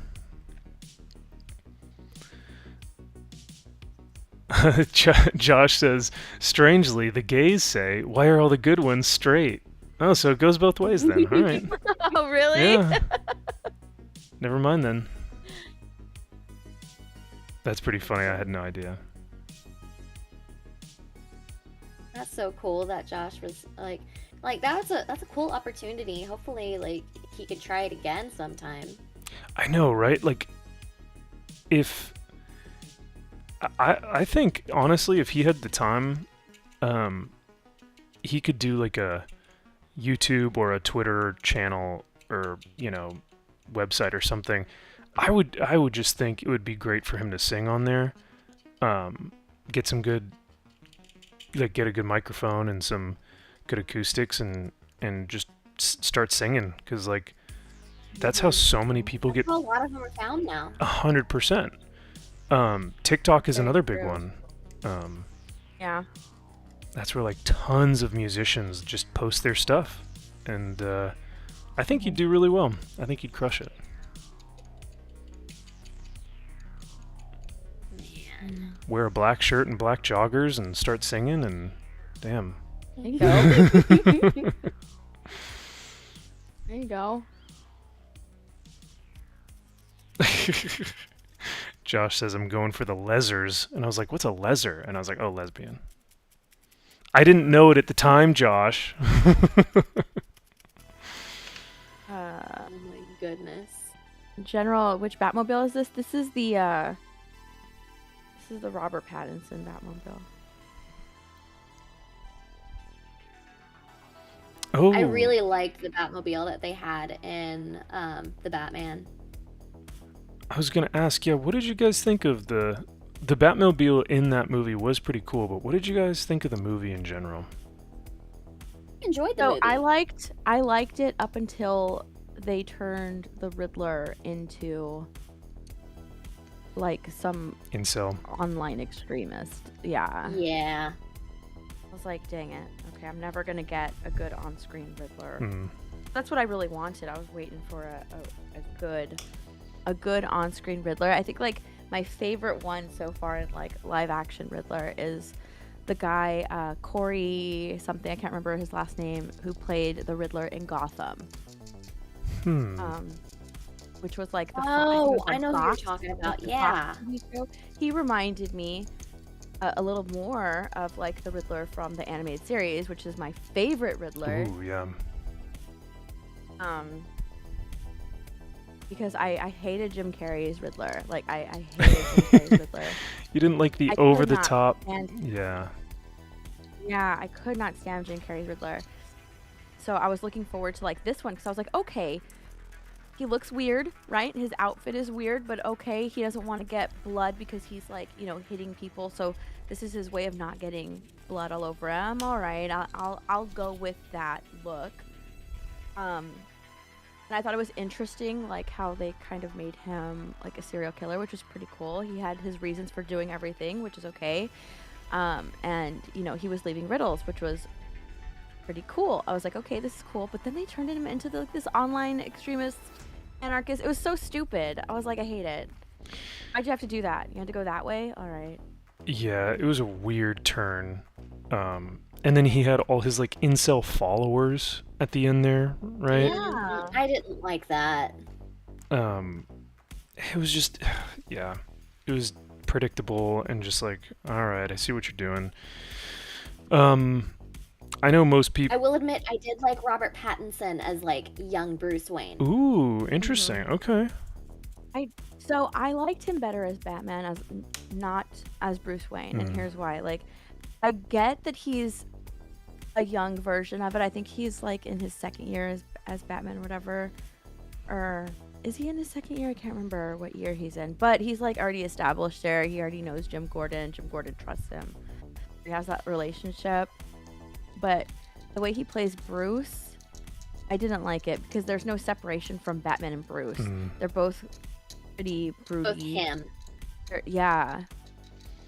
So I wanted Bruce to be a little more different, like just different than Batman. Yeah. Funny. There was no separation. Yeah, no, I could totally see that stuff. Funny enough, I wouldn't even say that my favorite aspect of the film were any of the acting performances.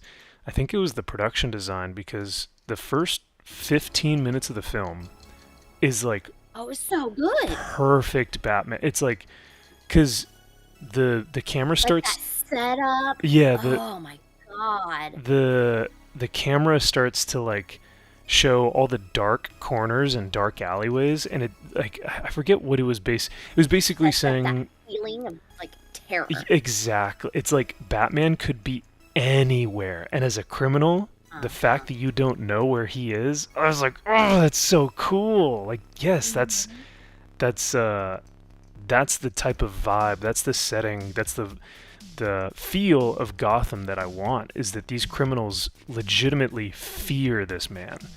Yeah. So that's what I appreciated about the film. But yeah, that first, I completely agree with you. Like those first 15 minutes of that movie is so good. Yeah. But man, interesting. So let's see. I'm gonna watch it again. I don't think I'd ever watch it again just because of how long it is, but I do think there watched are. It again recently. Say again? So we watched it again recently. Oh, did you? Okay. And did you feel like it still held up, or was it still just too long, or? A long movie, but I mean, I kept finding. I think the way that I judge a movie right now is if it can get me to put my phone down or whatever I'm doing, put it down, and get my attention, it's a good movie. It's a good enough film for me. Interesting. Okay. And the Batman does that. The only other movie that's really gotten me lately like that, weirdly enough, has been Nefarious. Oh, that's one I really want to see. Yeah, Nefarious, weirdly enough, really, it did that for me. And I was like, oh, okay. How cool. That's awesome. Yeah, because that's the one where it's like talking about demons, right? Yes. Yeah. The like possession. Yeah. It was really good. I and like, of course I know that Eric had done an interview with Sean Patrick Flannery. That's right, yeah. About Nefarious. But I mean, I had been a fan of his, of course, for Boondock Saints and a couple other things that he had been in. But I didn't know what to expect whenever it came to Nefarious. And it was just one of those where the conversations that they kept having, like these discussions that they were having, kept on like getting my attention. Yeah. And I think that was fantastic.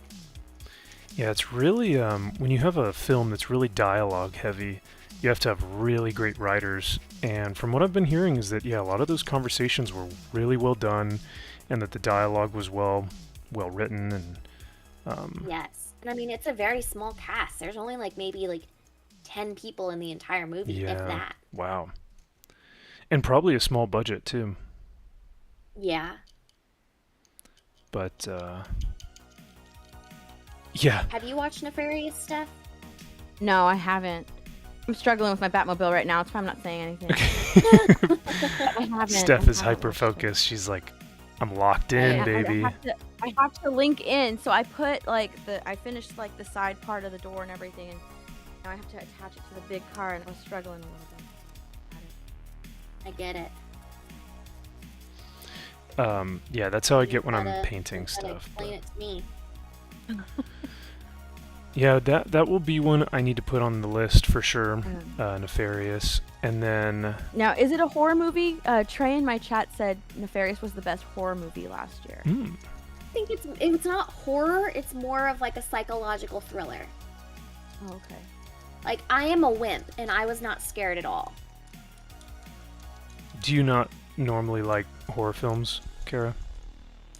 I do not. Okay. I typically don't. It has to be like I don't mind like psychological thrillers. It's gore and like jump scares that get me. Yeah. So I think Nefarious is definitely more along the lines of like a psychological thriller. Okay. You know what I've always I'm not a gore person. I can't do it. Yeah. No, that's understandable. And there are a lot of, movies out there that just like, it's just torture porn, and it's like, all right, do I really want to watch this? Like, is there anything like really of substance to this? But gets the tickets. They still get money sometimes. So, yeah, it's just not for me. Yeah. But I was gonna say, people have been talking about this new Venom film after Madam Web, because they're like, there's going to be Kraven, and then there's going to be Venom 3. And I forgot about Kraven. I know, right? Everyone has forgotten about Kraven. I honestly thought that Kraven already came out. I thought so too. I hope it just never comes out, but yeah. Yeah, I don't think that they're going to do Kraven justice. Oh, not at all. Not at all. I think they're going to fuckboy him up, and I'm not looking forward to that. And like, I will be completely honest, I don't know a whole lot about Kraven, but I don't see him, like, I'm so tired of these studios going, like, trying to make the, like, anti-hero, sympathetic, like, just let the bad guys be bad. And that's exactly, you nailed it, Kara, because I was going to say, with Venom and with Kraven, these are two like villains, like these guys are. When you were talking about horror films and horror movies, Venom 1 should have been a horror film. Like, Venom is a terrifying entity in the Spider-Man universe. Yeah. And they should have made that film like just terrifying, right? But no, it's got jokey jokes, and he's a sympathetic like anti-hero. And they're, trying to make him lovable. And I'm like, dude, you know nothing about this character, and it makes it so bad. Those Venom movies are just forgettable. But, yeah, I'm afraid they're going to do the same thing to Kraven. I feel like the first and second Venom movies were basically the same movie. Oh, yeah. Just dumb, forgettable... CGI messes. Which is odd because one of them I'm pretty sure was directed by Andy Serkis. Really? Yeah. For what? I think Andy Serkis had directed one of the Venom films, which is odd because it's like he's good in. Did he direct or did he produce? That's a good question. I don't know. I mean, because everything that he's done, he's brilliant in. But maybe he's better in front of the camera than behind it. I don't know. Yeah, he's a very talented actor. Yeah. I could listen to him talk. I know. Ooh, I have his Lord of the Rings audiobooks on Audible. Ooh. Clutch. They're very good. I have never actually listened to any of those. I read The Hobbit in high school, and I have a set of like original Lord of the Rings books from like I think they're like from the 80s or from the 70s. Oh, cool. That were given to me as a gift whenever I was really young. But I haven't ever really gotten around to reading them. Trey brings up a good point, though. He says, to be fair, Andy Serkis directed The Flash, so... No, he did not. Oh, he didn't. No, did he?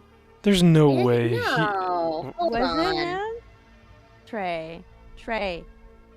Oh, and he directed Venom too. That was Michael. There's no... No, Andre Muschietti directed The Flash. Andre Muschietti directed The Flash. Yeah, you're absolutely right. This person is giving you a lot of very false information. Do not trust them. I was about to say, sorry. I was like, yeah, no. Fake news. Fake news. Andy Serkis would never do such a thing. Even though he did Venom too. Did he? And now I gotta look. Hold on. Oh, no, it's Andy Muschietti. Yeah, and Craven is... Oh, he did. Damn it, Andy. Well, I didn't watch Venom 2, so... Yeah. You're not missing... Like, you're really not missing anything. Didn't Venom go to a gay bar in Venom 2? I think what they Lord. tried to do is they tried to say that Venom's two like his human self and his symbiote self are like a allegory for trans, rights or something. Of course they are. Like that. Because everything's an allegory for trans. If you don't belong at all, you're trans. Yeah. Well, isn't that what they say about X-Men? X-Men isn't about people who feel ostracized or people who feel like they don't fit in. It's just trans people, and it's like, okay, like, aren't you original? Yep. I mean, I think a lot of people just completely forget that writers are successful because they can make these stories relate to so many different types of people. Yeah. So many different types of demographics, and that's why a story can resonate with people of all different backgrounds. It's because the writers are talented, not because like they're specifically thinking about you, this person at this time. They're just like, okay, what is a situation that people of all different backgrounds can relate to? And a lot of that is going to be being the outcast, growing up, like finding yourself. Like that is a common theme for so many people. Yeah. And it's not unlike so many people try to hide, like a lot of people try to hijack that now and say, oh, this is for me, not you. Like they did this for me. And it's very selfish. 100%. Yeah, these are human. They're very and inherently like selfish people. Yes, yeah. That's why we say they suffer from main character syndrome. Oh yeah. Because it's an inherently selfish thing. And yeah, I mean, I think when you have these great writers who are great storytellers, their work transcends all ideology, all politics, because at its core, it's a human story. And we as humans have commonality with each other, with different struggles or with different life experiences.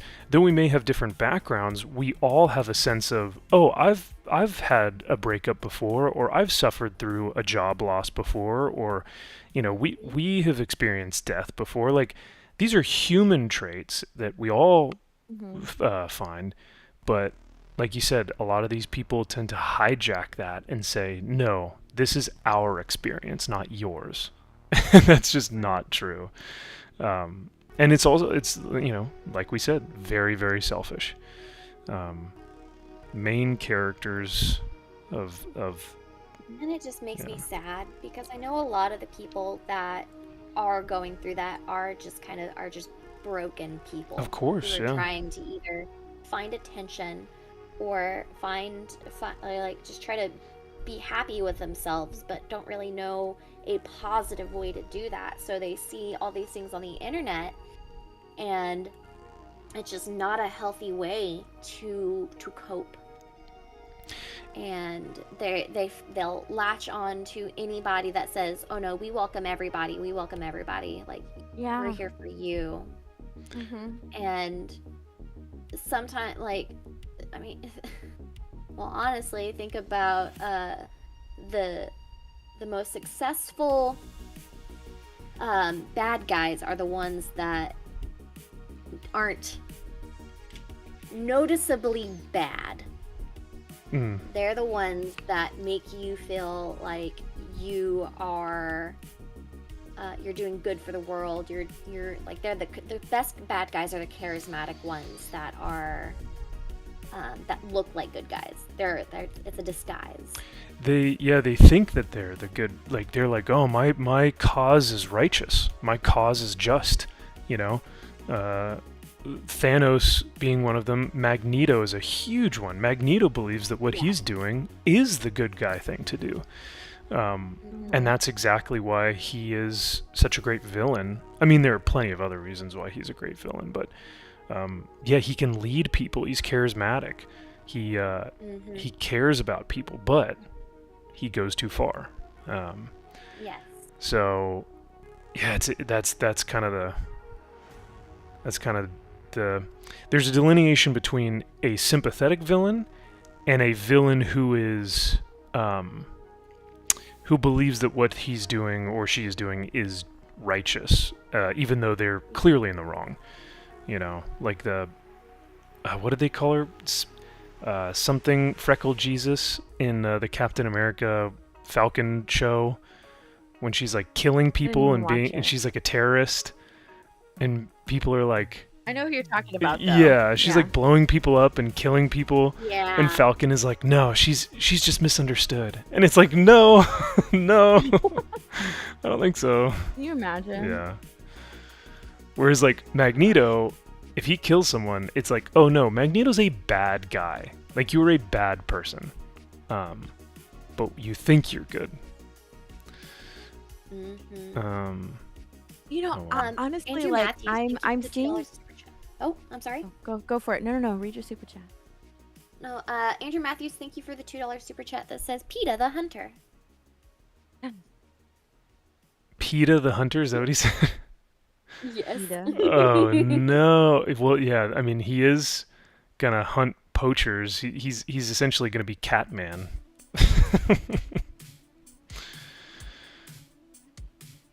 Catman. I was gonna say, like, I've noticed a lot of what were we talking about? Oh, the sympathetic villains, right? And they're just misunderstood.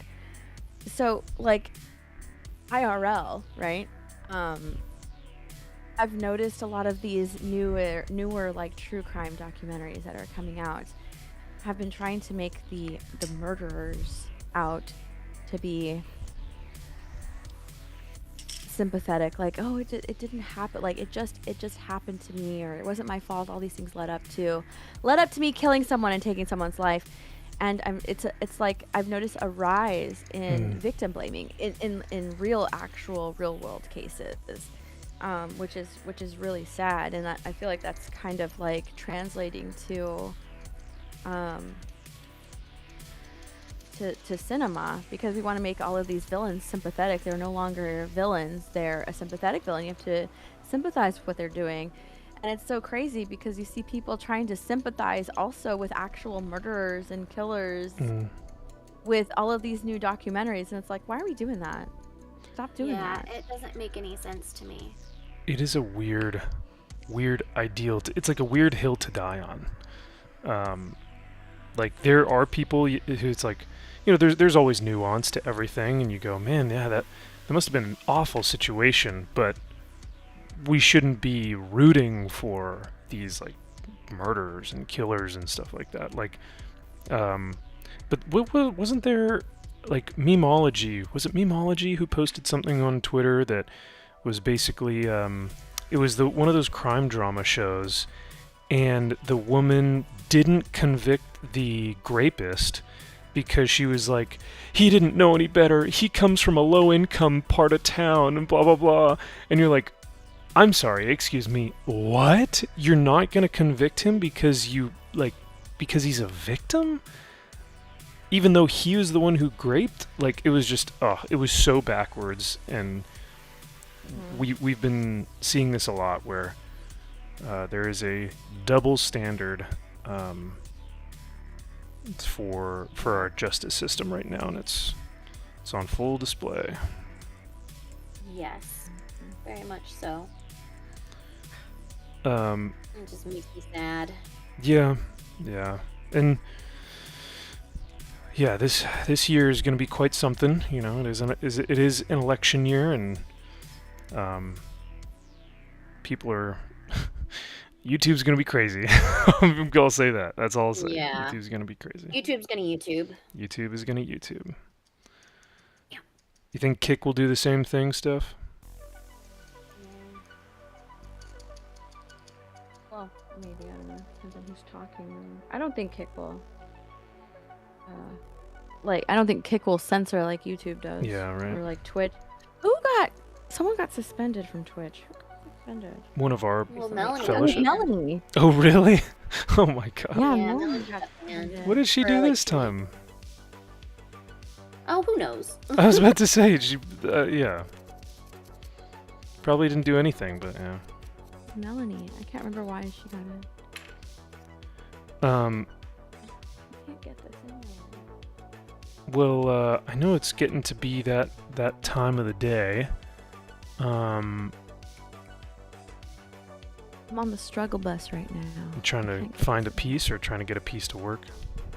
Trying to get a piece to work. Is it just not... Struggle bus. I was going to say, is it just not fitting? But then I was going to say, oh, that's what she said.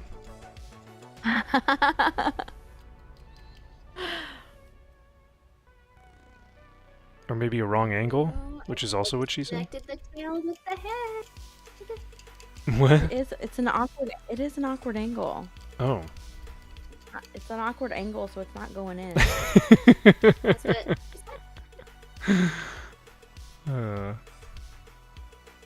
yeah, you gotta find the perfect angle.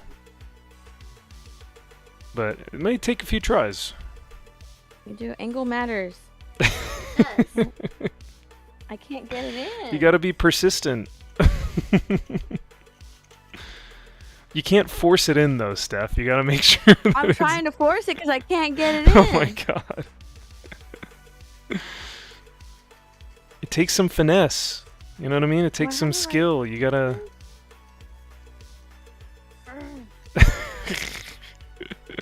It is not going in.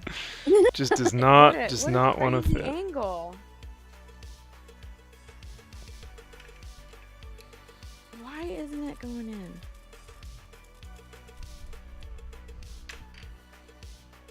I've almost got this. I was gonna say, I yeah. just connected the head to the body. Am I doing this right? Are you streaming on YouTube as well, Steph? Or are you just doing? No, just kicking Twitch. Okay. I was gonna stream on YouTube too, but I have to stream there later, so. Oh, okay. No worries. Yeah. Hey, how have your Monday shows been going? Aren't you doing like a new show? Yeah, Monday musings and then TikTok talks on Tuesdays. Boy. Oh. Yeah. Are you ever gonna? Those have been fun. Yeah, are you ever gonna bring any guests on, or do you prefer those to be solo streams for you? I don't mind guests, honestly. I don't mind having guests, but I haven't really like asked anybody or found anyone, so the guests would be fun. I think there are some live streams I think I know. in some settings that like actually work better with a solo. Like I know Nick Ricada does a solo stream. I know Eric does a solo stream, like, you know, for Canon's sake. I know Gary does the nooner. Well, Gary used to do the nooner by himself. So there are some stream formats that like just work better as a solo. But so yeah, that's why I was asking. I was just seeing what you prefer. But I'm glad that they've been fun. I like the Monday musings. Oh, they've been a lot of fun. I think that's a cool concept. I dropped it. I dropped the piece. Oh boy. Oh.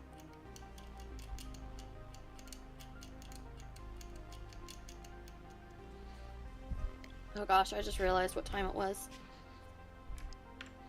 Yeah, I went to church on Thursday, so I will just be watching online this morning. So I don't have a hard out today, or a time frame or anything. I'm just on a roll with this puzzle. Yeah, do your thing. I've got, I think, one more horsey for my knights, and then I should be able to move on to the knights themselves.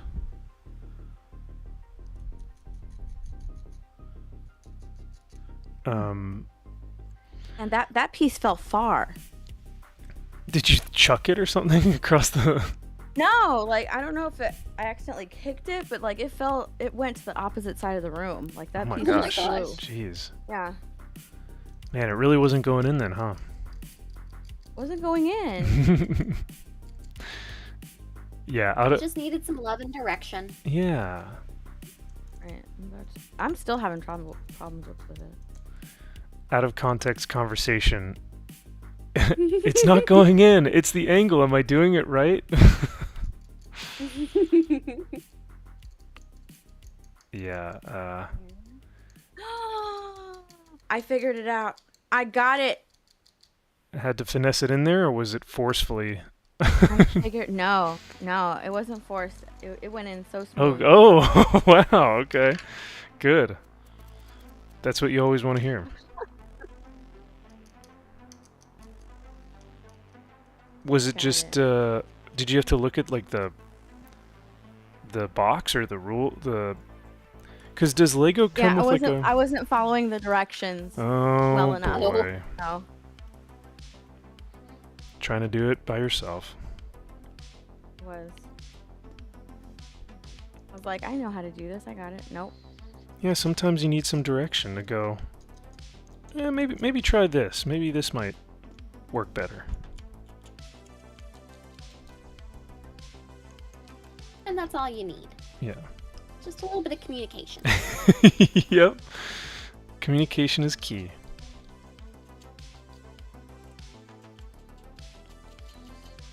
Yeah, Steph, I'm sorry I don't have your stream on my page right now. I tagged you in the title, but I tagged your YouTube, so I'll have to go back into the description and put your Twitch and Kick in there as well. But I don't have you guys in the title, but I've got you in my YouTube description. yeah, those YouTube tags help a ton just by clicking at instead of having to put the link. It helps a lot. Yes. I was gonna ask, Kara, are you still on Twitch, or do you do exclusively to Kick whenever you do gaming stuff? Twitch and YouTube. Oh, so okay. I've been on like Kick a couple times, but I don't know. I haven't gotten the draw for it yet. Yeah, that's fair. Man, I'm surprised. I think I told you guys this a while back. I was on Twitch. I was just watching a friend of mine. But when I went to like the For You page or whatever you want to call it, like the trending or search page, it was just booby streams. I was like, what? Yep. What am I looking at here? And like on Twitch? Yeah, on Twitch. And like I tend to watch like nerd shit, so like I watch Warhammer building tutorials and gaming streams, so like that's mainly who I watch, and yet my search page was just tons of hot tub and body painting BS, and I was like, what the hell? I did not ask for this at all. So I don't know what's going on with Twitch, but that's why I went back to Twitch, because it's not wholesome anymore. Yeah, we need some more non-titty streamers out here. Yeah, so I went back to Twitch, so it could be bring the wholesome back. Bring the wholesome back. Yeah. We need to bring some wholesomeness. There is the way you said booby streams. It's booby streams. It was though. It was a bunch of booby streamers. And I know a lot of guys will be like, "Oh, Max, you're such a prude." It's like, no, don't get me wrong. Like, I think that God has made the female form perfectly. I think he, like, there's nothing wrong with it. It's glorious. However, there is something to say about, like, you know, hallelujah. If you do it on stream, then like what? I don't know. I just feel like there's sexiness in modesty, if that makes sense, right? Mm-hmm. Yes. Like I don't find body painting streams as attractive as a woman who has maybe like a low cut shirt. Hey, agreeing with you right now. Say again? And in the chat's agreeing with you guys. Lewis says, I agree with Max, but that was the gayest thing I've ever heard a guy say. I don't want any boobies. I can't take the boobies. No, but I completely like agree with you. I was actually having a conversation with a friend of mine the other day about OnlyFans, because it was someone who I hadn't talked to in a really, really long time. We were just having this conversation, and because he was wondering about like my streams and how they're going, and what do I stream. And he knows about like all of the Twitch streamers and the girls that use OnlyFans. And I was like, yeah, I don't do that. Like, no, And he was just like, well, what do you think about it? I was like, I know girls that do OnlyFans, but that's not for me. Like, I can't do that, you know? I was like, that's good for them. They want to do that on their own. That's fine, but I don't do that. Like, that's just something that I won't do. And it's so funny because, like, the bar is that low, right? That you have to say, like, it's not that I'm a prude or anything. Seriously. Because it's just so common nowadays for girls to have OnlyFans accounts. And it's so common for them to just show off their bodies just so willy-nilly that you have to say, like, I'm not a prude. Well, like, covering yourself up and respecting yourself is considered, like, prudish. Yeah, you know? Right? Not having an OnlyFans is considered prudish. Like, that's... The bar is in hell, you know? Yeah. Oh my God. It's so bad.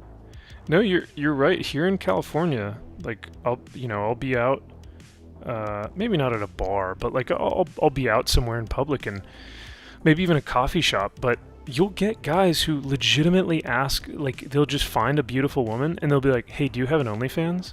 And it's like these guys they have zero problem with doing that now because society has just said, yeah, women just have OnlyFans now. That's just like a thing that they do. That's just a thing. And it's demeaning to them, and it devalues their femininity and their I don't know, their body.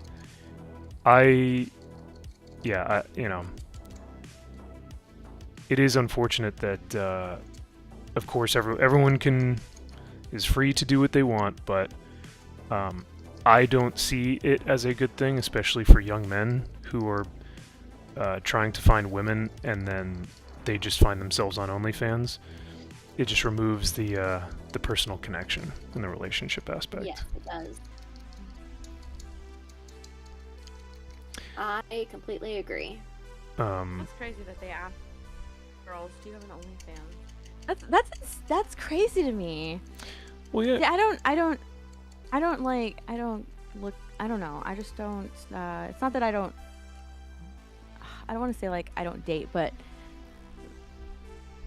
I'm not looking, But I've never had anybody be like, "Hey, so do you have an OnlyFans?" Well, I mean, because think about it.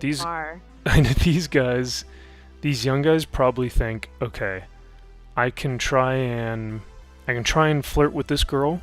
I can maybe buy her dinner. Maybe we can date a little bit, and maybe after a few dates we will become intimate.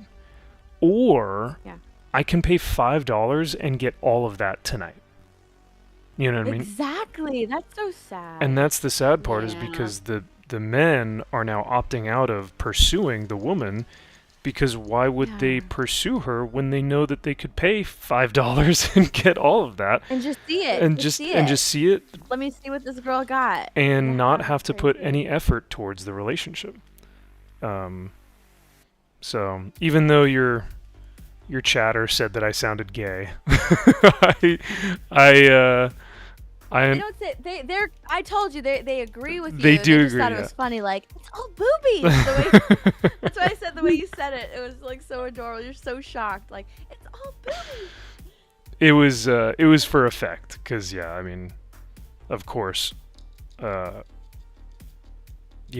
are fantastic, but when I'm on there to look for like video games and stuff, it's like, come on, man, you know what you're doing. But exactly what you're doing. Yeah. All right, guys. It is almost 12:30. I need to leave. I've got to get ready for my next stream. Okay. Well, I've just got like really into this puzzle. I was about to say, you finished that whole middle part. That looks incredible. I'm almost there. The next stream it'll be done. I'm finishing this last horse and then I'll be done. So if you need to drop out, Kara, do your thing. I'm just going to stay on for just a few more minutes just so I can finish this guy. Yes, I hope you guys have a wonderful rest of your day. I will be back here in about half an hour to play some Nightingale with Az. That's right. Yes. Yeah, please guys go check out Kara and go watch her play Nightingale this afternoon. But yeah, hopefully you can get something to eat before you guys play. Yes, I'm gonna schedule the stream and then I will be going to get me some food made real quick. Sweet. And then I will be running upstairs. Oh, and by the way, I'm glad you're feeling better. I know last week you were kind of getting over being sick, yeah? I was miserable. I finally felt good enough this week. Like I'm on the mend. Good. I'm almost there. I'm at that tail end of all this crap. Ugh.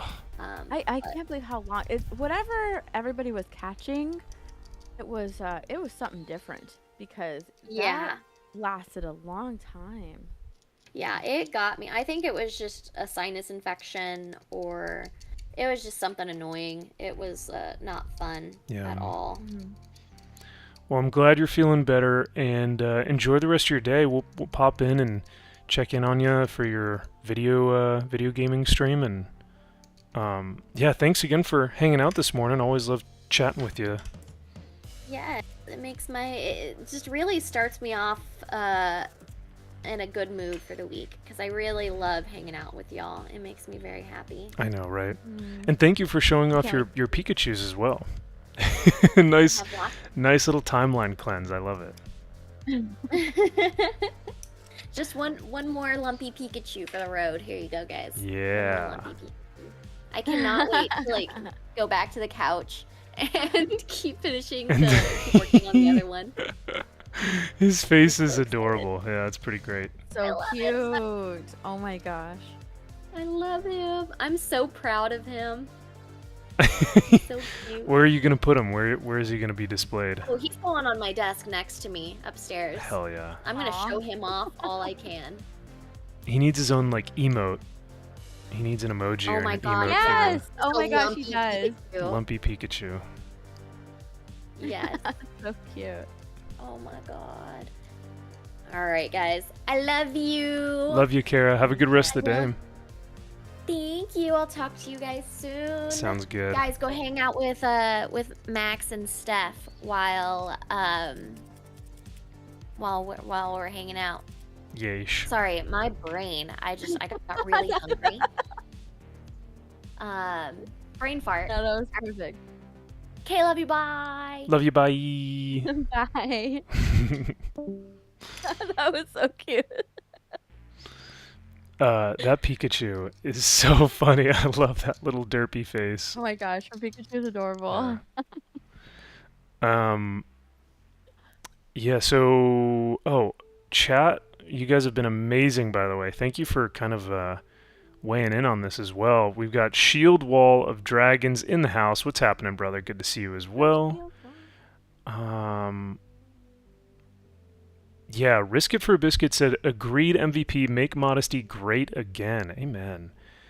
And then I was going to make my entire identity on Twitch around my boobies. Hashtag titty stream. No, Josh, you don't need to do that. Yeah, Shieldwall said asking her if she has an OnlyFans is just a way to disqualify her from LTR status. What's LTR? LTR. What is that? LTR. I don't know what that is. Yeah, that's actually a good question. I'm not sure. I don't know what LTR is. What's LTR, Shieldwall? Josh also says OnlyFans. That's the new grenade to dodge with gays. They're all trying to get rich quick by doing OnlyFans, but that's a deal breaker for me. Wow, really, Josh? Well, I mean, I do remember Josh saying that there was a large portion of gay men who are very promiscuous, so maybe that's why they're going on OnlyFans, because they feel like that's where they need to be. I don't know. Oh, long-term relationship. Thank you, Spirian. Oh. Man, I would have... Is that a Gen Z thing? I need to get up on my terms. I don't know. I don't know. Oh, speaking of Gen Z, have you heard this new thing that's going around? I've heard a lot of stuff. Yeah. What?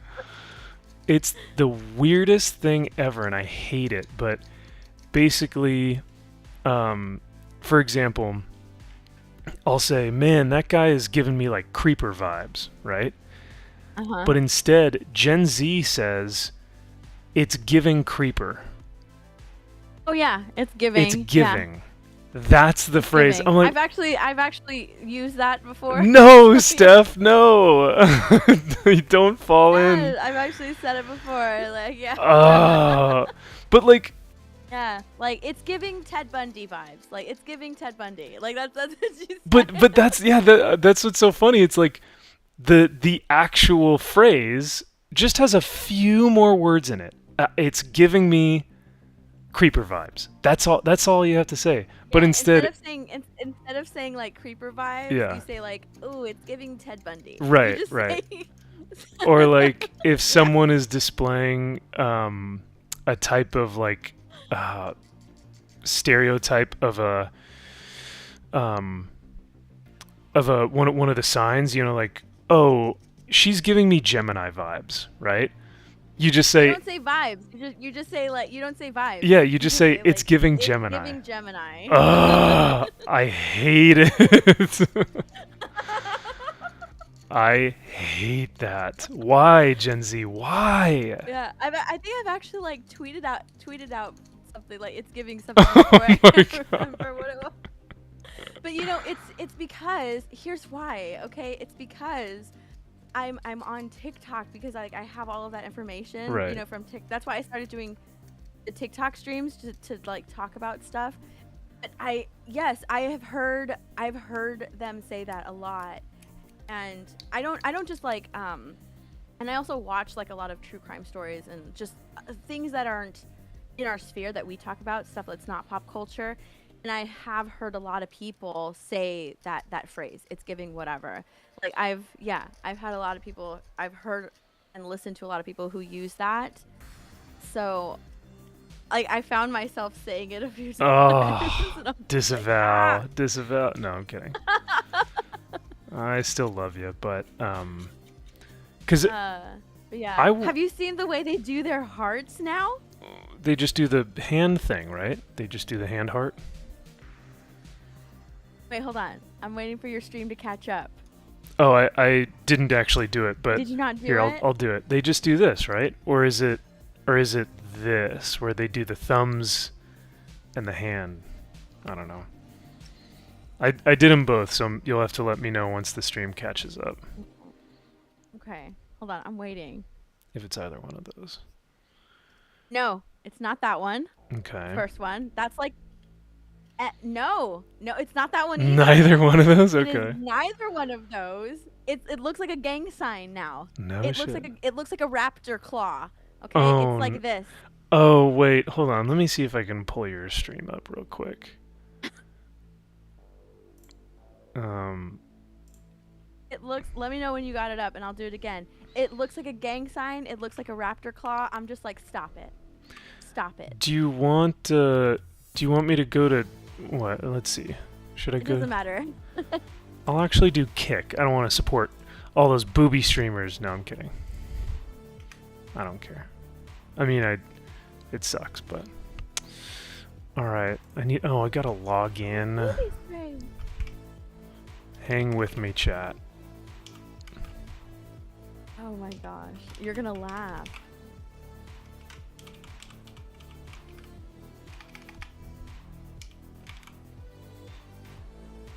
Lewis says the new heart thing looks like arthritis. Yeah. Oh no. Terrible. It's terrible. Their new heart is awful. It's gross. I don't like it. It looks like a gang sign. It looks like a raptor claw. Like, just stop it. So many people are getting angry that that they're doing like the new heart or whatever, and it looks gross. I've never seen. Why is this something that's a thing? Like, why is this? I don't know. And this started coming up on Twitter, you said? On TikTok. Oh, on TikTok. On TikTok, it's Gen Z and like Gen Alpha's heart. All right, Steph, I got your stream pulled up. Are you ready? Let's see it. It may take a second. Here's the new heart. But, all right. There's the new heart right there. Oh, that's so dumb. That's so dumb. You're right. It does look like a gang sign. Look at the gang sign, and then they'll walk around, right? They'll walk around to like test the vibes of people, right? So they'll get their camera. Oh, shut like, up. They'll film their hand just like this. They'll just film the hand. Like, that's all you'll see. To see if the other person does it. On the video. To see if someone else will match it with them. I fucking but like, hate that. if someone walked up to me going like this, I would be like, ew, what's wrong with Are you okay? What are you doing? What? Get away from me. Yes. Gosh dang it. They'll be like this with their phone. Like they'll just film their hand like this, and they'll try and find someone to match their heart. Yeah. And if you match it, your vibes are on check. Like you're giving off good vibes. I'm just like, that is so weird. If someone walked up to me with like their hand like that, I get creeped out. Like, what are you doing? Don't touch me. I know, right? Yeah, if someone starts filming me with their hand like this, straight up to my face, I'd be like, get the hell away from me, kid. Don't touch me. Yeah, what the hell? Like, what is wrong with people? Gosh dang it. Josh says, I hate the phrase he or she ate. Like, ATE, yeah. like, oh man, my God, I've they used that ate. phrase before too. Or like, oh man, he ate, bro. Let him cook. Let him He eat. ate that roll, He ate that, dude. yeah. He ate that. Oh god. I've said that before too. Is MVP is giving. Or like he just ate and left no crumbs. Oh my gosh! Shut up! That is not real. It is so real. Oh my god, it is so real. He ate and left no crumbs. Fuck. Ugh. Just meteor. Where is the meteor? Send it now. Yeah, MVP is giving Boomer. Shut the hell up. There you go. You're giving Boomer right now, Max. You don't want to do that. Giving Boomer. What the fuck does that mean? It's like, am I giving a boomer something? Am I giving boomers to someone else? Like, or let him cook. Let him cook. Let him cook.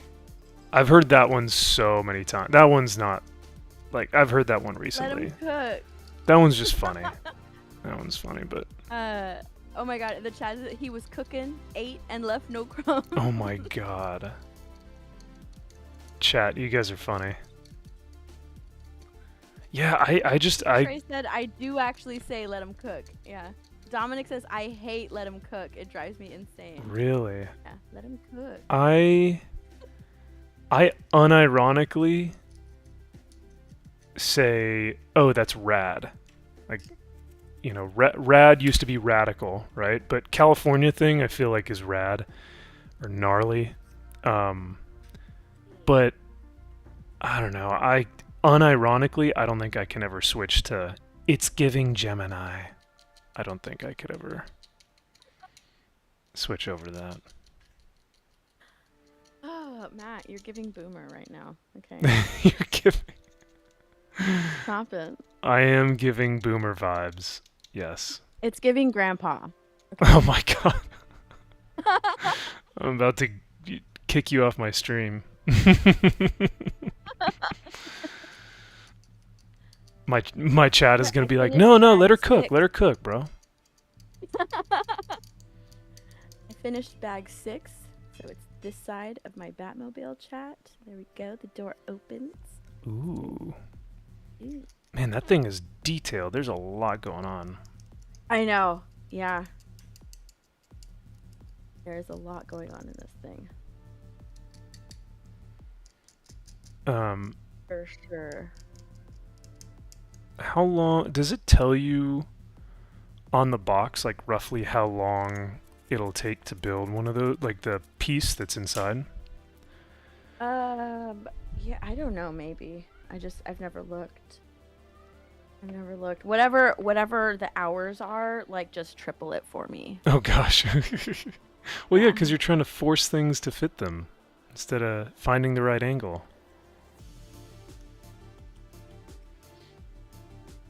Brian D is here. What's up, Brian? Hold on. I have a question. Ooh. I had a question in the chat from a first-time chatter, Deadshot.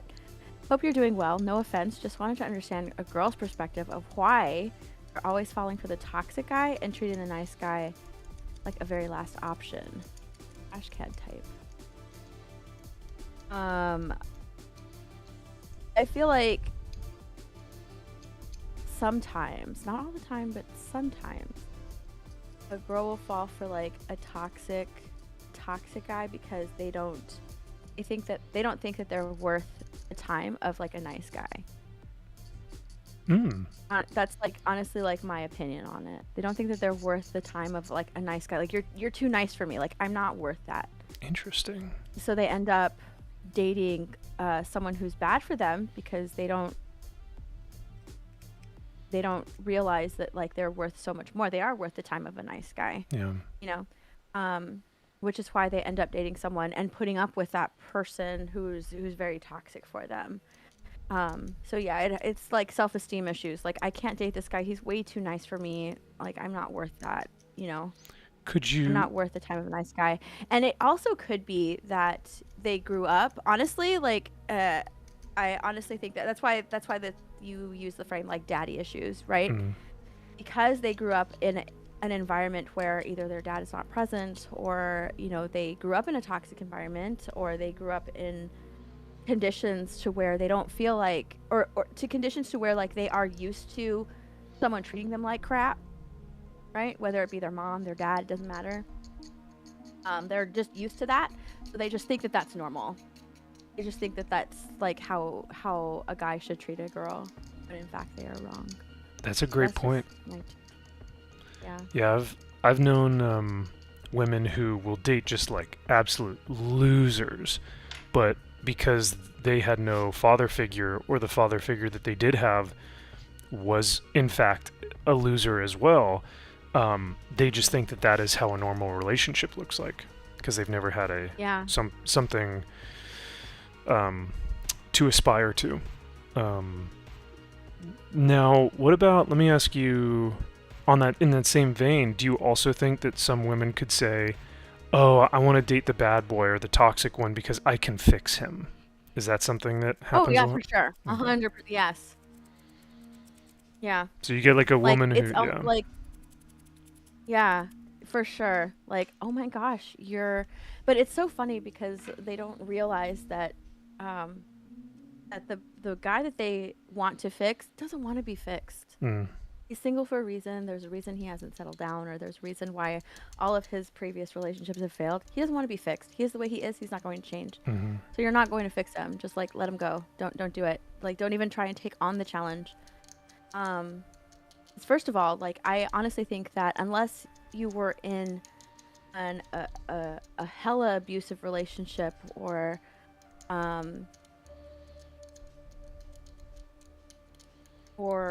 like a relationship that like ended terribly, right, to the point where you have absolutely zero respect for the person that you were previously dating, right? There's no respect there.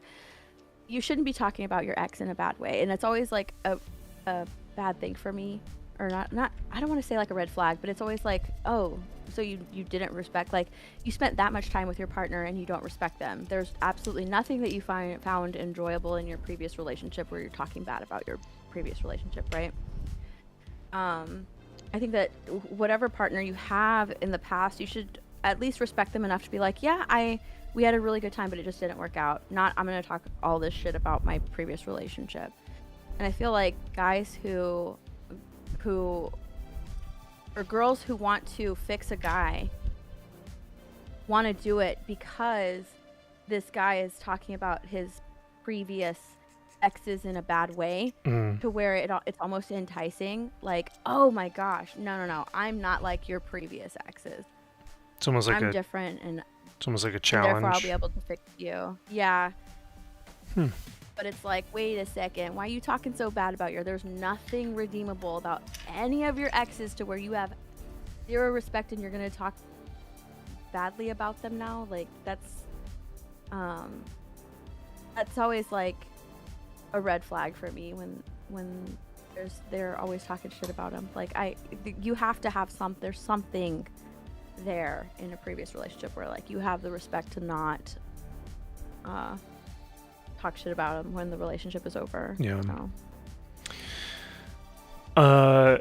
I will also, now I know you're the guy who chatted or posted in your chat. I know he asked for your take.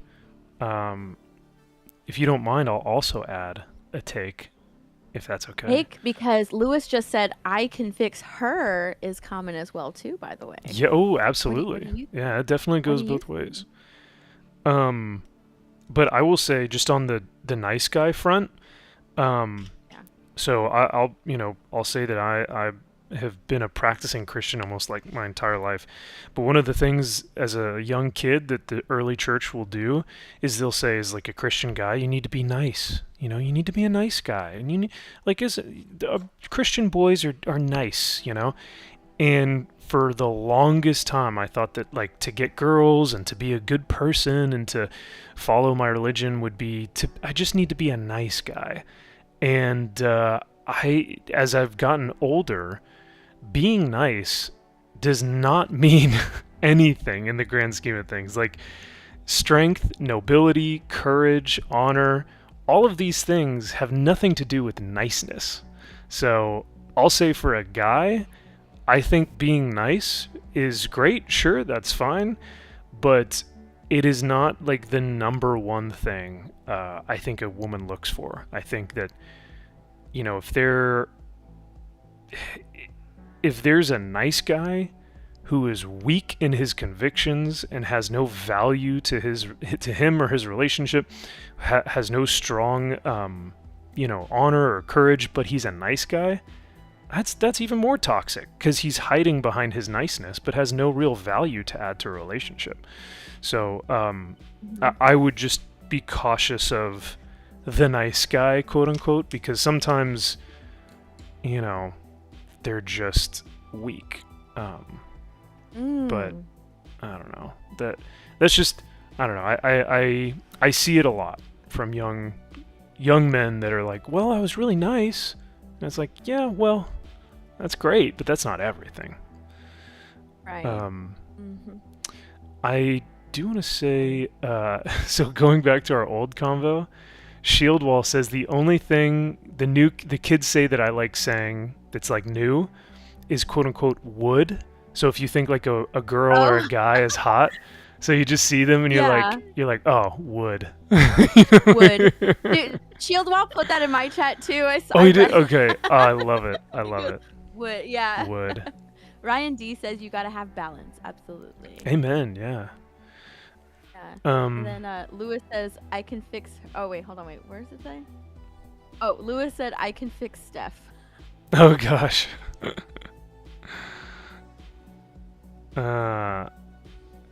up, Wiley Dave? Oh, this one's interesting from Shamash. So good morning to you. He says, the guy who calls themselves a nice guy usually isn't a very nice guy. Step one isn't to call yourself a nice guy. Yeah. So Deadshot, who was the person who asked the question. Oh, yeah.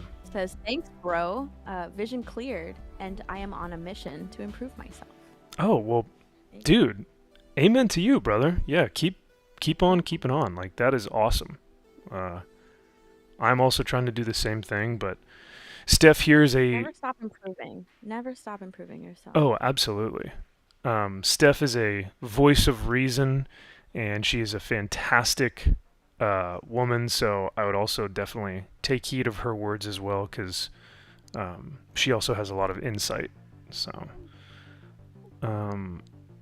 McDizzy says, some people find nice guys boring, despite that being what they ultimately want, a peaceful, supportive home, but it's not thrilling enough. And then they complain that they can't find that, and it's a problem with all men. Interesting. Okay, yeah, I can see that. What's up, Bobby?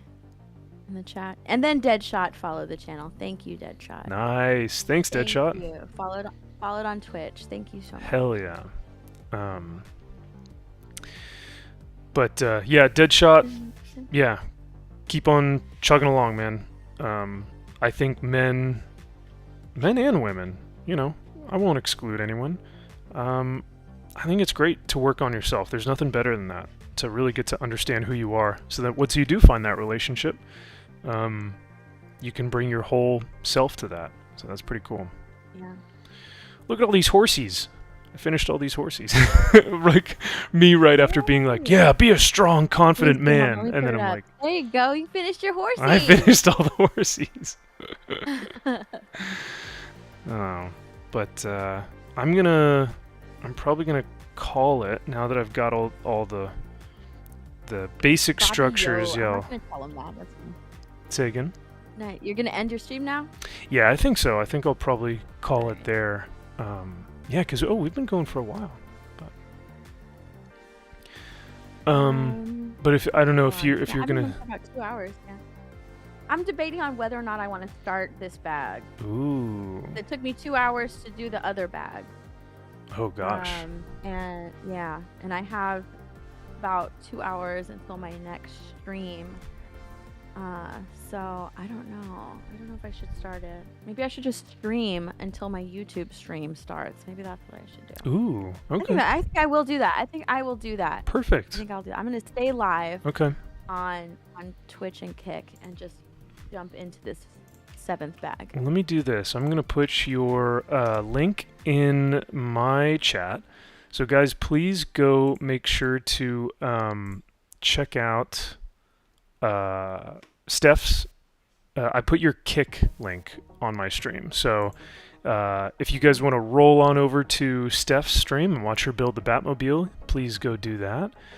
I am going to take off. And chat, yeah, thank you guys again. You guys have been awesome today. Love seeing you guys here. And we'll continue to build some of these knights next time.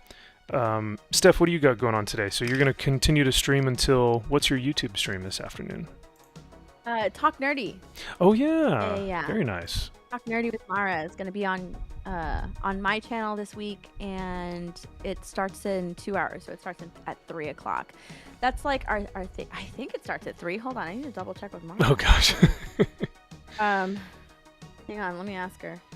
Where's she at? Beautiful. You know what? I'm going to call her. I'm going to call her. Okay.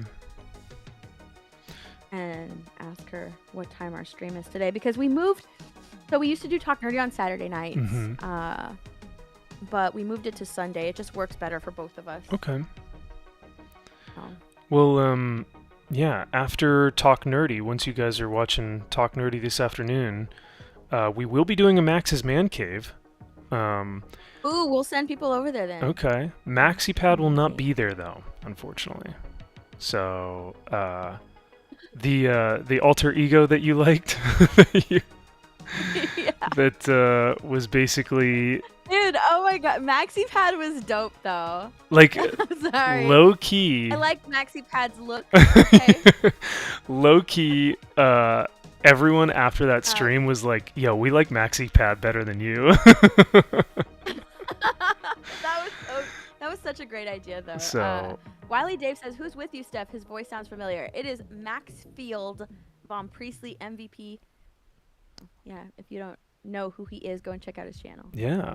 What's funny is I think, Steph, you and I did, like, my first ever build stream on my channel was with you, I think. We were doing the same thing. Yeah. You were doing Legos. Mm-hmm. Legos and yeah. But man, that was like 2 or 3 years ago. So. I know, that was a while.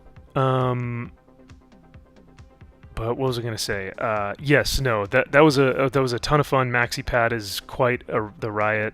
He's something else. He's a handful. But tonight will just be me. It will not be the the alter egos. That'll only be like once in a while.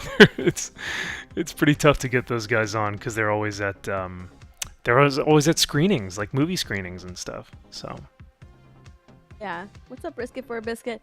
Yeah, Mac. Oh my god. As soon as I saw his thumbnail, I like screenshot it and texted him. I was like, this is awesome. Yeah, I made that thumbnail to be as obnoxious and stupid as possible. It was so obnoxious. It was so great. It was awesome. Well, because like you and I have both seen those YouTube channels where it's like, oh my god, this is so bad. So I was like, I have to do this. But and yeah, what was I gonna say? Oh yeah, Wiley Dave. He says, yes, I know who he is. Thanks. Hey MVP. Hey Wiley Dave. Yeah, thanks. Well, enjoy the rest of your stream, Steph. We'll pop in later. You guys can head on over there and go check her out for Talk Nerdy, and then Max's Man Cave tonight. So chat. Yeah, you guys have streams all day. It'd be great. Yep. All right. Well, love you, Steph. Great to see you again, and I will talk to you soon. Okay. Bye. Bye. All right, chat. Thank you guys again for a fantastic stream. Thank you all for another great chill morning. I'm surprised I was able to get all of these Bretonnian horses done. So I'm going to put some heads onto the horses, because right now they're just bodies. I'll do heads, and then we'll start doing the actual knights themselves. The Bretonnian knights. These guys are sick. These guys are really cool. I like the sculpts a lot, and I've been enjoying building these. So thank you guys as always, and we'll see you tonight for Max's Man Cave. And like I said, go check out Steph's channel. Go head over there and say hi to her building some Batmobiles. So talk to you guys soon. See you tonight, and thanks again. Take care, guys.